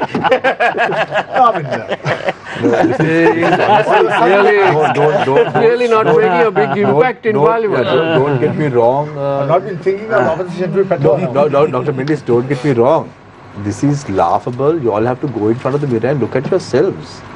You're laughing now. Yeah. You all don't even know what his role is. Oh, tell me, what is the question? No, my question is, what is he doing in Parliament? Well, You don't want, you also don't want to ask that question. You'll need to ask him. I'm not in Parliament to find fault with him. Now, No, you're the working. what exactly have you got in mind? No, I don't have anything in mind. I'm asking Chief you. opposition whip. Yeah, what is he doing The in role of Parliament? The chief opposition whip Yeah, is in Parliament. Yeah, so what is he doing now? Tell me one. In Parliament. Yeah, I'm not in Parliament. Yeah, but tell me one issue Now, that he should has. know better. No, but tell me one I don't want to issue. speak on behalf of your party. That but, won't be. But tell me one issue that he has brought to the limelight in the last 4 months. Samir, are you saying that he's not tracking the whip? Very clearly, the opposition, you're asking what the role of the opposition is. No, I'm not asking now about the role. That is old. All That right, is okay. I asked you and you answered that question. Now I'm asking you, what is the chief opposition whip doing in Parliament? What is he supposed to do? What is he doing? Tell me one issue that the chief opposition whip has brought to the limelight. Now, you ask me, if you ask Lakmali, I mean, I what don't has the think chief it's a fair government whip? question. He didn't know who If the I opposition ask you, what has the chief government whip brought to the Parliament, you will say many issues. Yeah. Now, I am asking you, what has the chief opposition whip spoken about last few months, the 4 I'm months? concerned about not the role of the chief opposition whip. As a member of this JB, I'm concerned, if at all, about the role of the MPs, SJB MPs in Parliament. And they are doing their job properly. There is no case of their, neglecting their obligation towards the people of this country, the legitimate, the large opposition led by the SJB. The parliamentary group is doing its work. Yeah, but So the chief opposition why whip you're is asking, sleeping. Okay, that's okay. Whether there's anything No, extraordinary the chief, that you because have in mind usually in parliamentary procedure, Dr. Mendis, you've been at the university for 40 years, I've been a journalist for 21 years. Three of us together, we collect for more than 70 years of experience in journalism. 70? Yeah, so we know a little bit more collectively. Collectively, they added it up. Don't get it wrong. Collectively. I am just saying, if there is no significant impact made by the opposition whip in Parliament, which is supposed to be his role in Parliament, that means you all are weak as a party and as an opposition. I don't think so. Right, tell me for the last 4 months, the SJB has launched a protest campaign against this government. Just one protest. That's not one the role protest of with the 5 chief people. opposition whip in Parliament. No, not chief opposition whip. I'm asking about the opposition. Yes. I am asking you about the opposition. I'm asking. Tell me one protest campaign that the opposition has staged in Parliament in the last 4 months. Staged in Parliament? Not Parliament or outside. Parliament inside or outside. Yeah, well, to be frank, I too believe. I don't want to, I don't want to cover up my own party. The opposition, What does that SJB mean? in Parliament is Decode doing that its to me. job. Decode that to me. If you are saying that you are saying that you're accepting that there is a mistake on the part The of the opposition could always do much better, especially with regard to. No, they're giving them some time. Right, okay. They're giving the government some time. The SJB is giving the government some time. No, that's also not the case. That's not I the case. believe, if you're asking me what I think about it, the SJB For those should who are be watching in the this, streets, yeah, right? those who are watching we this need to be vibrantly protesting against all inaction on the part of the government. That's true. That's the role. There is no, whether Maithri, the the question is, leaders are of they the doing SJB it? No, they're not. get They're not. offended. No, that's by what I I say. Right? That's what I'm saying. Let It's them not get happening. offended.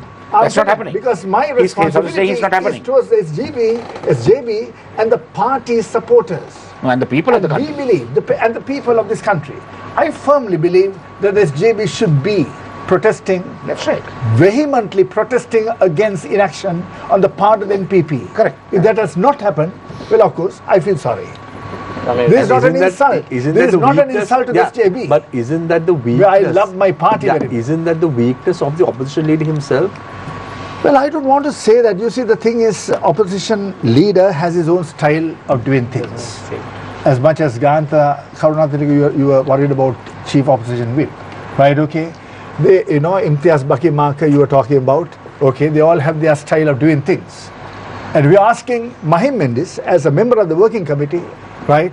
Of course, I firmly believe that we need to vehemently protest against what the government is doing. it's not just in the about streets. that's great. Because you That's see, great. That's great. I think I seem to be a little more informed because if I'm not mistaken, I think Dr. Mendis, you can add to this.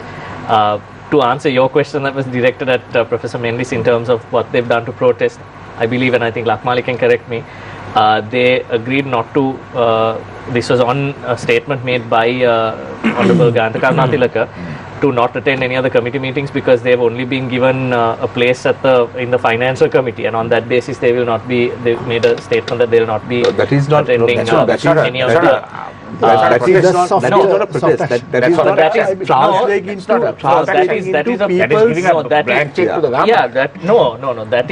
that is in protest of the failure of the government to ensure that the proper checks and balances of the presence of the opposition in very important committees are not represented. But then just want to understand. No, but there They wanted the core committee chair. We are not going to give that. There has to be opposition representation. In the absence, they can't. Right. So it won't go unchecked. Let me ask a question from Lakmali now. A Saturday morning at 8 o'clock, you all had a census in Sri Lanka. Yeah. Successful. I mean, I think the agriculture department the ministry of the department will announce the results. How long will it take to announce the results? I'm sure within this week or next week, it will be done pretty Was soon. it done in a scientific way? 28 they have promised. I think, yeah. I'm sure. But was there a scientific way to count these It's a well-known monkeys? scientific method of estimating the number of wild animals in. I'm not a agriculture specialist, but as far as I know, it's a scientific method. It's a data-driven process. So, after the results are announced, what sort of steps are you going to take? That has to be decided by the agriculture ministry, of course. But I'm sure there has to be some steps to contain if the population of certain animals are too big, then we have to contain it, and maybe control breeding of certain animals and so on. Lakmali, if you go to buy vegetables, you would have noticed the prices of vegetables and the cost of living has really gone up. What really, you buy, gone up. Maybe certain vegetables.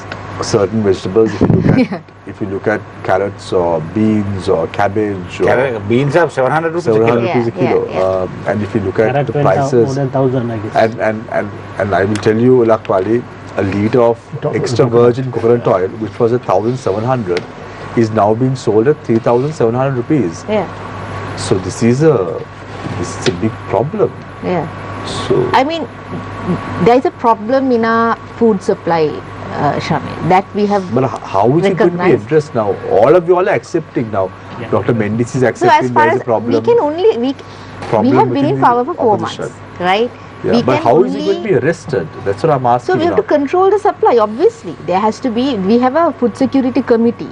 We have established a food security committee which coordinates between the trade ministry, the agriculture ministry, and so on.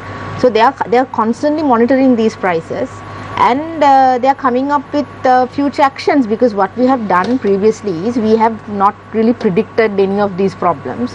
We don't have proper data to predict any of these problems. So we are trying to set up systems so that we can predict some of these problems at least, right? Most of these are seasonal problems.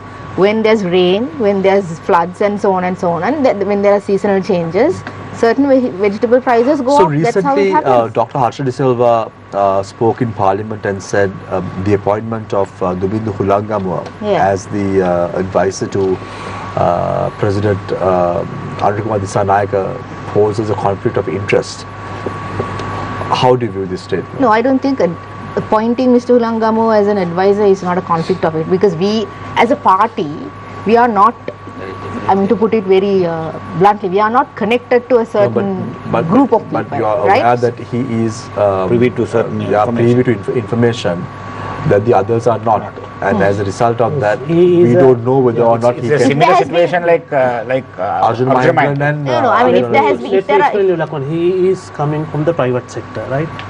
And he is also going to deal with the IMF, right? And when it comes to tax issues, it's about the public, And Not he's a about- tax head of a tax company. Tax, Organization, right? Tax and audit. And then he basically it's about the taxing the public, whereas he is from the private sector. Isn't it a conflict of I mean, interest as far as I know, Mr. Hulangamu, taxing is decided on information provided by the Ministry, IRD, Excise Department, and so on and so on. And we have two deputy ministers who are extremely capable and who makes all these decisions with the president, right? So Mr. Hulangamu's role is to advise the president on, certain, because we are not, like I said, we are not directly, we don't have a organic connection to, like other political parties. They have ways of finding out information, or they have ways of getting proposals. But look at his roles. I don't think his role at the moment he is the president of the Ceylon Chamber of Commerce. Ceylon Chamber of Commerce president is supposed to uphold the rights of the private sector in the country. So when it comes to a matter of the private sector and a matter of the government, whose side is he going to take? But which side he is going to take is, it's his side. That is conflict But the of government interest. doesn't necessarily align with whatever the side he takes. But that is basically what conflict of I'm interest sure. is. I mean, conflict of interest in the sense it's like this. We think that because of the nature of our party and because of the people in our party, right, we might not be prone to certain information. Let's say Chamber of Commerce doesn't. Why can't the president maybe ask have him an to audience with relinquish? the government, But why can't the president ask him to relinquish all these roles and be a senior advice to him? I'm sure. I mean, that's up to Mr. Hulangamu. I can't advise him to do that. Why can't the president say that? I mean, it's still up to Mr. Hulangamu to do that. President is not going to go and ask around people so to give up if their he's not livelihood. going to do that, why is he being appointed as a senior advisor? It's a responsibility of the president to make sure that if such individuals are not as far as I know, IMF discussions. As far as I know, Shamir, Mr. Hulangamu is not the one calling shots on anything, right? He is an advisor. He gives an opinion. He gives advice. Information he is gives vital. advice. But the and information he can, is, as Maithri says, I mean, the yes, there is information a fair that concern. you True, possess. Yeah, there then is you a fair come to concern, know. yeah. That's a big And responsibility. There is a fair that is like concern, inside. It can be like Inside inside trading. Inside trading, which is. I mean, not that I'm saying he's going to do it. Yeah, I mean, if but there you has been can't, any you can't allegations, put the country's interest and the person who is advising the president, who is the main, like the CEO of the country, you can't have a person who has a people can allege that this can happen, because this has happened before. Now even who this guy, central bank governor Arjuna Mahendran. Now Arjuna Mahendran he was privy to information with regard to bonds being purchased. So what he did was that information apparently was passed on. If he's privy to information that he shouldn't be, I'm sure it creates a conflict of interest, and that's something that we need to look into. Yeah, but that has to be looked into immediately. So immediately, otherwise the damage is going to be done and it's going to be serious. I agree. There can be conflicts of interest. Yeah. So Dimitra, now coming back to local government elections, we all know that local government elections are one of the most corrupt institutions in Sri Lanka. Local government Authorities are one of the most corrupt authorities in Sri Lanka. How do you all intend to rectify this problem if you are coming to power? Corruption, Shamir, is there at every level in this country, and like you said, there needs to be, and I think Lakmali also said, they'll be strengthening the anti-corruption framework. But you have to understand that the manner and form in which you can combat corruption is bringing it to the attention of the public. This goes back to your question of the number of murders. You said 27 murders in 3 months, that's one a day. That's one every 3 days. You said 20, I thought it was 27 incidents. 27 incidents, you said that's almost one a day. That's actually one every 3 days, which is still very high. I agree, but I'm just correcting the math. But having said that, is it that it has increased, or is it that the reporting has increased? So just like that, I think the best way to deal with corruption at that level, or at any level, especially starting at the grassroots, is bringing it forward. So I would say that we will be, I think everyone is committed to ensuring that whatever authority or government, local government body is responsible for whichever area should crack down on the third party levels of corruption outside of the electoral system, which is where it starts. The LSSP has fielded any candidates for the upcoming local government elections through the SLPP? It has for a few electoral bodies. Off the top of my head, I believe it's 4 or 5, if I'm not mistaken. 4 or 5 electoral bodies with. Who's the leader of the LSSP now? Professor Tisavitarna. And the next in line? No. Professor Tisavitarna is currently the General Secretary of the party. General Secretary of the party. So There was a court case, though. There's a court case.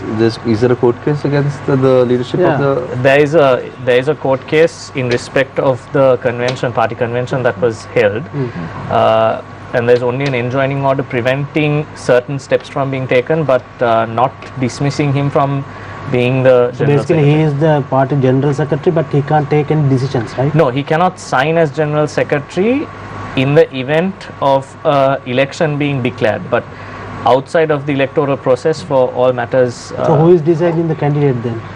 So that is no. So you can't. We have not presented any candidates on our own independently as the LSSP for the very reason that we couldn't for the general election as well. So that is why in most areas So we have I put it forward. I recollect, Dimitra, in 2021 when COVID hit Sri Lanka. Yes. Professor Tisavitarna was very disgruntled the way in which Gotabaya Rajapaksa was handling affairs. Yes. And he said that as individuals of his caliber who has been in that area of expertise with the United Nations also, he has not even been consulted on matters of importance. Sorry. Yeah. I fully agree with you on that, Shamir. There was a massive lapse on the government at the time, and I believe that is one of the reasons that a lot of defaults happened in respect of the COVID-19 issue, because Professor Vitarna is a celebrated and well-published virologist, and he has to his credit a lot, including, Shamir, I have to say the SLINTech, the Sri Lanka Nanotechnology Institute, which was his brainchild, which actually reverse engineered the PCR test. So that was a massive shortfall. So my question is, successful organization. At the hands of the government, and I fully agree with you. What I'm trying to figure out is, Dimitra, when such an issue took place, why didn't the LSSP walk out of the Sri Lanka Project Peramana? That's a good question, Shamir, but we cannot. You always try to ask good questions. Oh yes, so don't you? Yeah. No, we try not to be so narrow as to let isolated incidents, let us deviate from the alliance that we've held with, especially when the state of the alliance is, getting weak, or rather got weak. So we have been part of that side of the left from 1993. We have supported President Kumaratunga, we supported President Rajapaksa, and then the successive President Rajapaksa, and we've always stayed and supported that camp, and that was a decision, I think, that was taken by a majority. I can't say unanimously. That was a majority decision. There have been individuals who have voted against that decision. So a lot of people say, Dimitra, that holding local government elections is of no use because it's a white elephant. It has never made an impact, a significant impact at any strata in society as well. Are you referring to the provincial council? Local government? Local government as well. No, Shamir, actually there's a school of thought. I have not heard of this because the local government system in this country has been very effective until the formation of the provincial council, which is the white elephant, because there's duplicity in terms of roles. With the parliament and the provincial council, because the local government actually is the closest to the people. It plays because the system for even a member of parliament to work through the local governments, tracing it back from the 72 elections and even to the Gan Sabha system that we had during the British rule, has been very effective. And it was only the advent of the introduction of the provincial council system that completely derailed that because of the duplicity at the top. So let's take a look at the members you all have fielded for the SLPP, provincial local government councils. Right. Tell me some significant names that can make an impact, in your opinion, in the Kerala Municipal Council or any other councils. Now the names don't matter after the JVP came into or the NPP came into power. Now names are of no significance. I refuse to answer that question, Samir. Thank you very much. Not on the same. No, not for the same reasons that Mr. Gunaratne is saying, but because you don't know. No. That intimation, Samir, that intimation could lead to mislead the general public in respect of your first question when we started this as to who is being vied for mayoral candidate or opposition leader. No, but for people to know the strongmen of your every single SLPP. one of the candidates put forward is strong. An election like this, Samir, these are about the ward, on right? a ward basis. I know. So you can be a very popular guy, but you if will you're lose your not- ward. You can lose your ward. Yeah. So therefore, it's not the popularity or the standing you have in society, it is the connection you have with the ward. If you look at Azad Sali at the last election, he lost his ward. He lost his ward. He was the deputy mayor of Colombo at one point. Yeah. And he was also governor. So therefore that has absolutely no relevance here. That is why this election system is good. Right. So let's talk about the two candidates that we already know. Now from the SJB, it's the nephew of MH Mohammed, who's been. We're talking about Dr. Hanif. Hanif. Let's not talk about M.H. Mohammed, we're talking about Right, okay. Dr. Hanif. Right, okay. He's coming from political background as well. But tell us what new thinking would he bring to the table? Well, as you know, Dr. Ruwais Hanifa is someone who is an expert on matters relating to a healthy community, a specialist in preventive medicine, community medicine, and he is someone who is ideal for the Colombo mayoral position because this is a disease-stricken society and we need a healthy community, and Colombo Municipal Council needs inspiring leadership. Why is your candidate better than the candidates fielded by the NPP? Well, our candidate is very much more experienced than the NPP candidate. Someone who has earned respect. I don't mean to say that the NPP candidate has not earned any respect or something like that. But this is a candidate who is well known to the intellectual community, the ordinary people who have been treated, you see, and this is someone who has earned respect from a large, heterogeneous community of people. A person with good administrative skills in the university, a head of department, and a pioneer in advocating principles that will be very, very helpful for community upliftment. There are and 113 wards in Colombo. How many wards will you all? 47 wards. 113 candidates will be contesting. So, in your opinion, how many would be elected? In the context of this municipal council election, Colombo Municipal Council election, I would say that the people have always been. It's an extraordinary development that took place in the general election. Maybe the wave that Because was you all had a sweeping. very bad defeat at the last True, but election. at the same time, let's talk about the presidential election. We were also faring well, you see, in number of electorates. And No, let's talk about the last election. That's a general election. Yes. So you all were very bad. You all performed extremely yeah, we will talk about the presidential election also. It was also a good performance, right? So we still have lost. every true, but those seats were came not in a lost. strong second. Just a month before that, Now the they leader were of the not opposition. lost. They were won by Sajid Premadasa. Now, all what I want to say is that this is an electorate, this is a district. These electorates very clearly know the capacities of the candidates. So what sort of we new have thinking fielded. would you all bring to the table? Because the SJB has not had the local, because last mayor of Colombo was from the UNP, Rosie Siranayaka. So what sort of new thinking now? Obviously, I think you all won't have any vehicles that are in a deteriorated state or whatever it is, and you all won't be talking about all that and more. But what sort of thinking that you all will bring to the table? Well, here I think it is nothing but right that I talk about the social democratic ideological positioning of the SJB.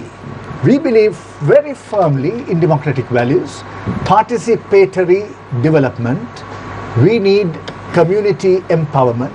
We are firmly committed to principles of functional Right, so democracy. let me ask a No simple doubt about that. But let me We are ask not a power-grabbing But let me ask a party. simple question, Dr. Mendis. Tell me, when the ruling party is from the NPP, how would the SJB manage the local councils if they secure power? Well, the local authorities have a different mandate altogether. And we don't want unnecessary interference from the central government in the running of the local authorities. No, but That the funds certainly are would channeled- be the case but the if funds there are is an channeled NPP through the victory central with government regard to also. NPP-controlled municipal councils. But in the case of the main opposition party SJB winning this, they will also provide checks and balances. We certainly, as you know very clearly, Mr. Premadasa has always stated in Parliament and outside Parliament that we are not a party that will disrupt the government unnecessarily. But this government very clearly Right. needs checks and Will, balances. will the SJB join hands with the UNP or with the SLPP to form a mayoral candidate if it comes to that in the thinking? in post-election, you see, once the results are released, well, Is there something that you all have thought about or spoken about? Of course. I mean, if we have, I have every reason to believe that the Colombo Municipal Council specifically, and also Devala Mount Levene, all these councils will be very clearly won by this JB. But if now you're asking me whether we will form a government, local government in unison with the other parties, SLPP and all these parties, certainly we would form a government because we are able to come into a common platform in opposing the. So Maithri, is there something that you all will also look at? I have been always advocating this that the opposition must get together. And the question you asked was, Samir, whether with the NPP government, whether another party can function. Now, if you take the Colombo Municipal Council, I think for the last 70 odd years, it has been held by the UNP, and the UNP has been ruling the Colombo Municipal Council. But there were the Maithri Rajapaksa government for 17 years. So then mainly the Maithri Rajapaksa, but the Colombo Municipal Council functioned well. So it all depends on who is the mayoral candidate and how able the mayor is. Because so in your opinion, now you have the NPP candidate, you know the SJB candidate. I know it's not right for me to ask this question, but I'm still going to ask you, Maithri. Who is, in your opinion, a better candidate? Well, when you take the experience, now I was watching an interview of the NPP candidate, and she was asked a question with regard to tell me what your plans are, and she couldn't come out with the proper answers or what her plans were. So as a voter, I'm looking at it as a voter, and I live in the Colombo Municipal Council area, so our party is not contesting, so I will. So have you can answer that question. Yeah. So when I heard the answer, I was not very convinced. But now this Dr. Hanifa, I know him, and he's a person who has a lot of experience in the academic field. So if you ask me a question whether it is the NPP candidate or the SJB candidate, I think the SJB candidate will be more experienced, more so I knowledgeable. now switch to Lakmali. Lakmali, how do you counter this argument about experience and all that and more when it comes to the NPP ruling the Colombo Municipal Council? I mean, as far as I know, Dr. Hanifa is also a newcomer to the politics of the municipal council, so he doesn't have a lot of experience in that regard. And we have confidence in Rai because she is somebody who has worked a lot in the city, and she has worked a lot on the ground level with the people, especially with low-income families of the city. And I think she's a woman. She brings diversity into the the political platform, and she's I think she's a capable candidate. She doesn't have any allegations of corruption or anything. She's a strong woman who stands on her own, has very strong opinions. And I think this particular incident happened a few years ago. Recently. Not recently. No, recently. I mean, not recently. Because after she was declared as mayoral candidate. No, I think this particular incident that you are referring to happened a few years ago, during maybe the last election cycle. The last election when they announced the candidacy at that time. So since then she has been in politics for 2 more years, and she has run as a parliamentary candidate as well. So I think she has gained a lot of experience in that process. And as NPP, we are not just fielding a mayoral candidate.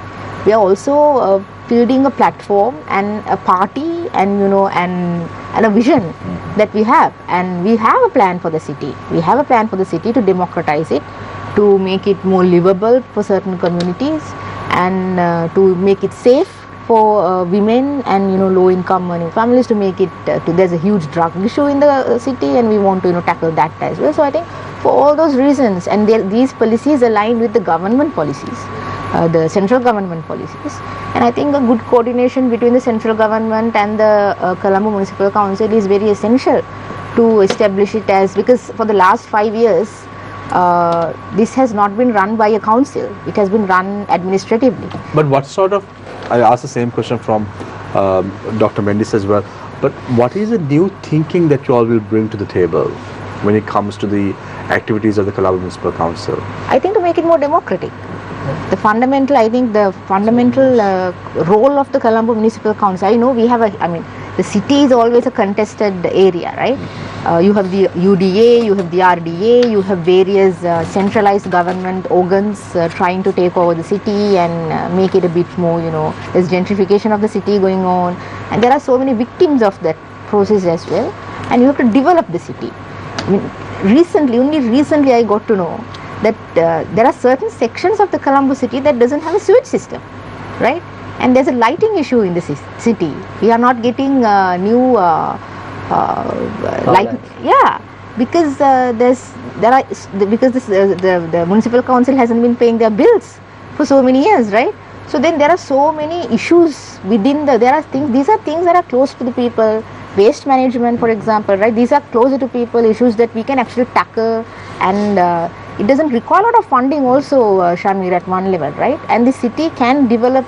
This is a big unit that can develop. There's a huge economic potential, human resource potential, and it can develop on its own to a great extent. Right. So we take a short commercial break. When we come back, it's a final round. We speak to all 4 guests about their thoughts about the upcoming local government elections and what sort of an impact they can make in the local bodies in Sri Lanka after the 6th of May. All that and more after this short commercial break. Stay connected, stay with Face the Nation. We will be right back.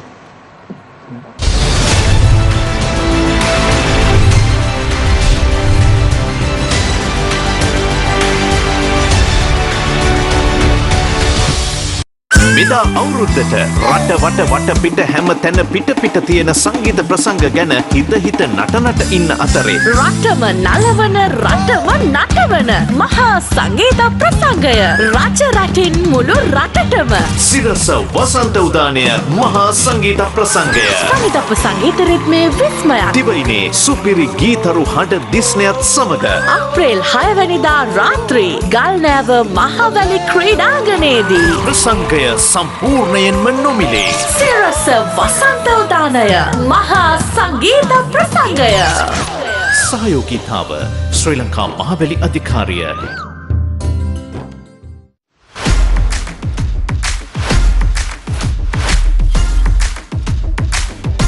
Get me Moira now! Aquarius!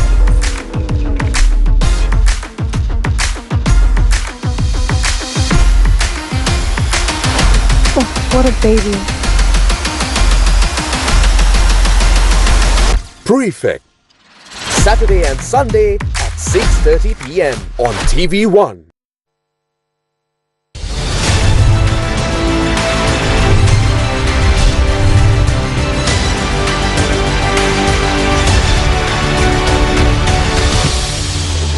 Welcome back.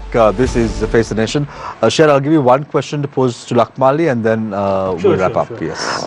Lakmali, there are concerns about soon after the parliament election that Muslims were not given cabinet portfolios, right? And there are some dissatisfaction as well among the voters. How concerned are you that that going to have an impact on your local government election? I mean, we don't think that will be a huge issue because we have seen a lot of the Muslim population, especially in Colombo and even in the east, they're still very active when they're with the party. So, I mean, there might be grievances. I'm not saying that there might be concerns. There might be complaints about, this is all new for all of us, right? So, there might be complaints and everything, and we are very sensitive to that as well. But we don't see that as a huge problem at the moment.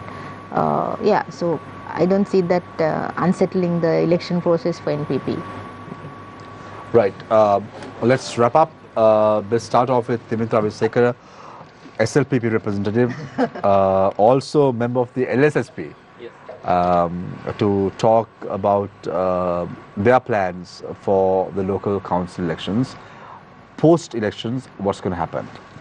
So, Shamir, I think we all know that this local government election is quite decisive because for a long period of time, this will be the last election that we'll have, even though the NPP has said that they will go forward with the provincial councils. Whether that will take place, whether it should take place is questionable.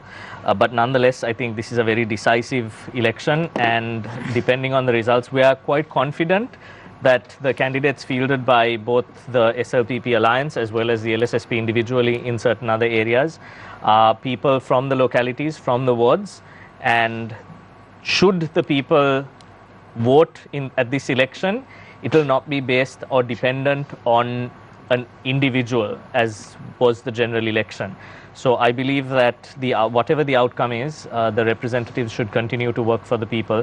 And I do believe that the local government election is an indicator of what direction and trajectory this country will be taking for the next decade or so, because it is from there, as Lakmali also said, and as I think we all know, that the next breed of politicians will begin their careers. Are you confident of winning any municipality?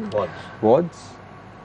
Municipal councils, local governments. We're quite confident of several local governments, both Pradesh Sabhas as well as the municipal councils. Unfortunately, Shamir, again, I'm not going to answer that question tactically because, we don't want to give out the strongholds. But I can assure you we are quite confident of several victories around the country, including some very prominent municipal councils. Okay, thanks a lot, Attorney at Law Dimitra Abeysekara. I now move my attention towards President's Council Attorney at Law Maithri Gunaratne.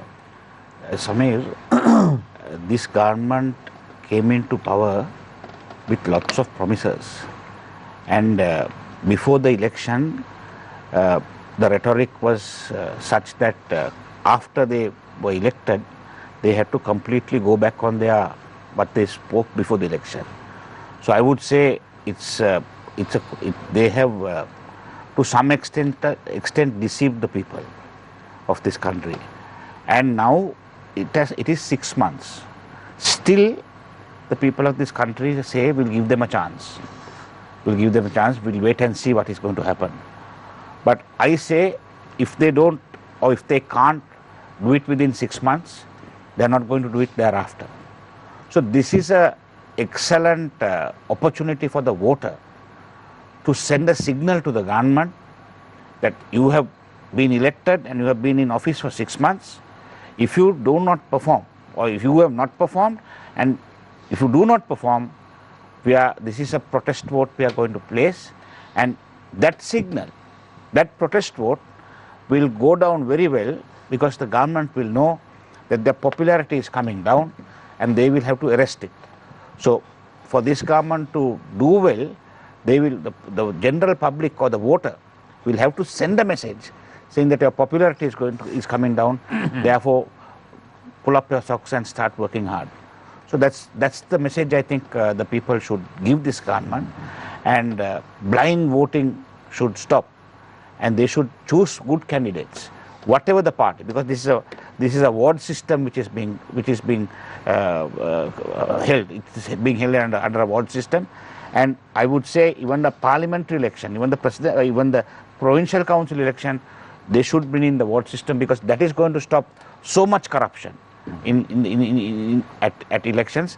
So therefore, this election, good people can come in, good people can be elected. So let the people elect good persons to run their local government bodies. Thanks a lot, Thank you. President's Council, Maithri Gunaratne. Dr. Mahim Mendis. Right-thinking people of this country very clearly know that there is absolutely no need for local institutions to strengthen the unprecedented majority that the government has in parliament and the executive power that is held by the NPP. We need checks and balances very clearly at a time that we have a regime just like the Gotabaya Rajapaksa regime that has already violated the social contract in social, economic, political, cultural and moral sectors of development. Very clearly, this government is implementing an agenda that they never believed in before they came into power. What they told the people concerning IMF, concerning the debt sustainability agreement and renegotiating in a manner that will help the people, the ordinary people of this country, is no longer part of the rhetoric of this government. This government needs checks and balances, and the SJB is inspired by a very, very strong heritage of local governance, starting from the Premadasa policies, urban development, rural development, environmental protection, even those institutions that were established in this country for urban settlement development authorities, urban development authorities, national housing development authorities, central environmental authorities, all these came into being as a result of the present leaders' fathers' initiatives, Rana Singha Premadasa's initiatives, and we are very firmly committed for enlightened local governance. We are firmly convinced that our party will be given the opportunity by the right thinking people, because, as I told right at the beginning, country needs checks and balances, and we have a government that has already violated the social contract, talking and doing things that they never ever promised the people. They promise the opposite. Right. Thank you very much, Dr. Mendis. I now move my attention towards Attorney at Law, Lakmali Hemachandra. I think to conclude, I don't understand why there should be a protest vote against the government, because there's nothing to protest in the way that the government is working. There's always space to improve, we admit that, but I don't think the people are interested in protesting what the government is doing. I think people are largely in agreement with what the government is doing and the future of the country under the NPP government. And we should also remember that if you weaken the NPP government, you're actually strengthening the enemies of the NPP government, and they are not really, on a people-friendly agenda. They are looking to come back into power to strengthen their own private interests and private agendas, and local government elections should not be the platform that strengthens that, and we are very confident that it's not going to be the platform that allows certain defeated political sections, parties to get back into power or anything. So I'm pretty confident that people are going to vote NPP and vote massively with NPP this time around as well. We have good candidates, we have a good platform, we know what we are doing, and we are looking at local governments in terms of development as well. We are running a development-centric program, and for that we need local governments, not to strengthen our power in the parliament. For that we have 2/3 in the parliament, we have the executive presidency within our party, but we also need to run a more coordinated development program for the country, and for that we think local governments are important. I want to stress that as NPP we are very proud that we have a lot of women running, not just on the list but on the votes as well, and I think in the future we have several mayoral candidates and several presidents of local government authorities also who are women running, team leaders running, women who are running as team leaders, and these are good developments, and these developments should be strengthened and encouraged in the future, and we hope that people will see the positives in that and stand with our vision, not with the vision of the opposition who are just trying to disrupt the program of the government. Thanks a lot, Attorney at Law Lakmali Hemachandra. Thank you very much, Dimitra, Abeysekara, Attorney at Law, representing the SLPP tonight on the show, for joining us this evening on Face the Nation. Thank you very much, President's Counsel, Maithri Gunaratne, Attorney at Law, and he's the leader of the UNFF. Thank you very much, Maithri, for joining us this evening on Face the Nation. Of course, nice to have you as well, as always. Dr. Mahim Mendis, representing the SJB. Thank you very much, Dr. Mendis, for joining us this evening as well. Grateful for the invitation. We hope we can have your candidate and the candidate of the NPP on the show and probe what plans they have and let the people decide as to who the better person is, as right now only the two candidates have been announced. Lakmali, I hope and pray Brai will also come on the show in the next few weeks. Is it tough to get Brai? Certainly ask her. We'll certainly ask her. We would love to have her on the show as well, to ask from the horse's mouth itself as to what plans they have for Colombo Municipal Council. The mayor's mouth. So thank you very much, Lakmali, for joining us as always. It's always a pleasure to have you on board. And nice to see young women leaders coming from any political party, because at the end of the day, empowerment and that gender diversity is very important, and we also strongly believe in that. We hope we'll have another mayor from Mayoress from to Colombo, Dr. Mendis. Yeah. I like the grit of the face. So You seem to be supporting them. I'm asking whether there will be a mayoress. It's very unusual. If you had a SLPP So you candidate, already got one vote. You would have voted I don't know. I don't know. I don't know. I've never used my vote. After started to host Face the Nation, I've never used my vote. I want to be as neutral as possible and biased. Right. Anyway, thanks a lot, gentlemen. We have to wrap up. We'll have this conversation after the show is over. Thanks a lot, Dinesh. Thank you very much, Shihar, for joining us as always. I leave you tonight with a quote, as I always do. Our lives begin to end the day we become silent about the things that matter. If you're thinking whether you have to go to the polling booth on the 6th of May, of course you should. You should exercise your franchise once again and make a difference in Sri Lanka as you deem fit. Take care and good night. Thank you.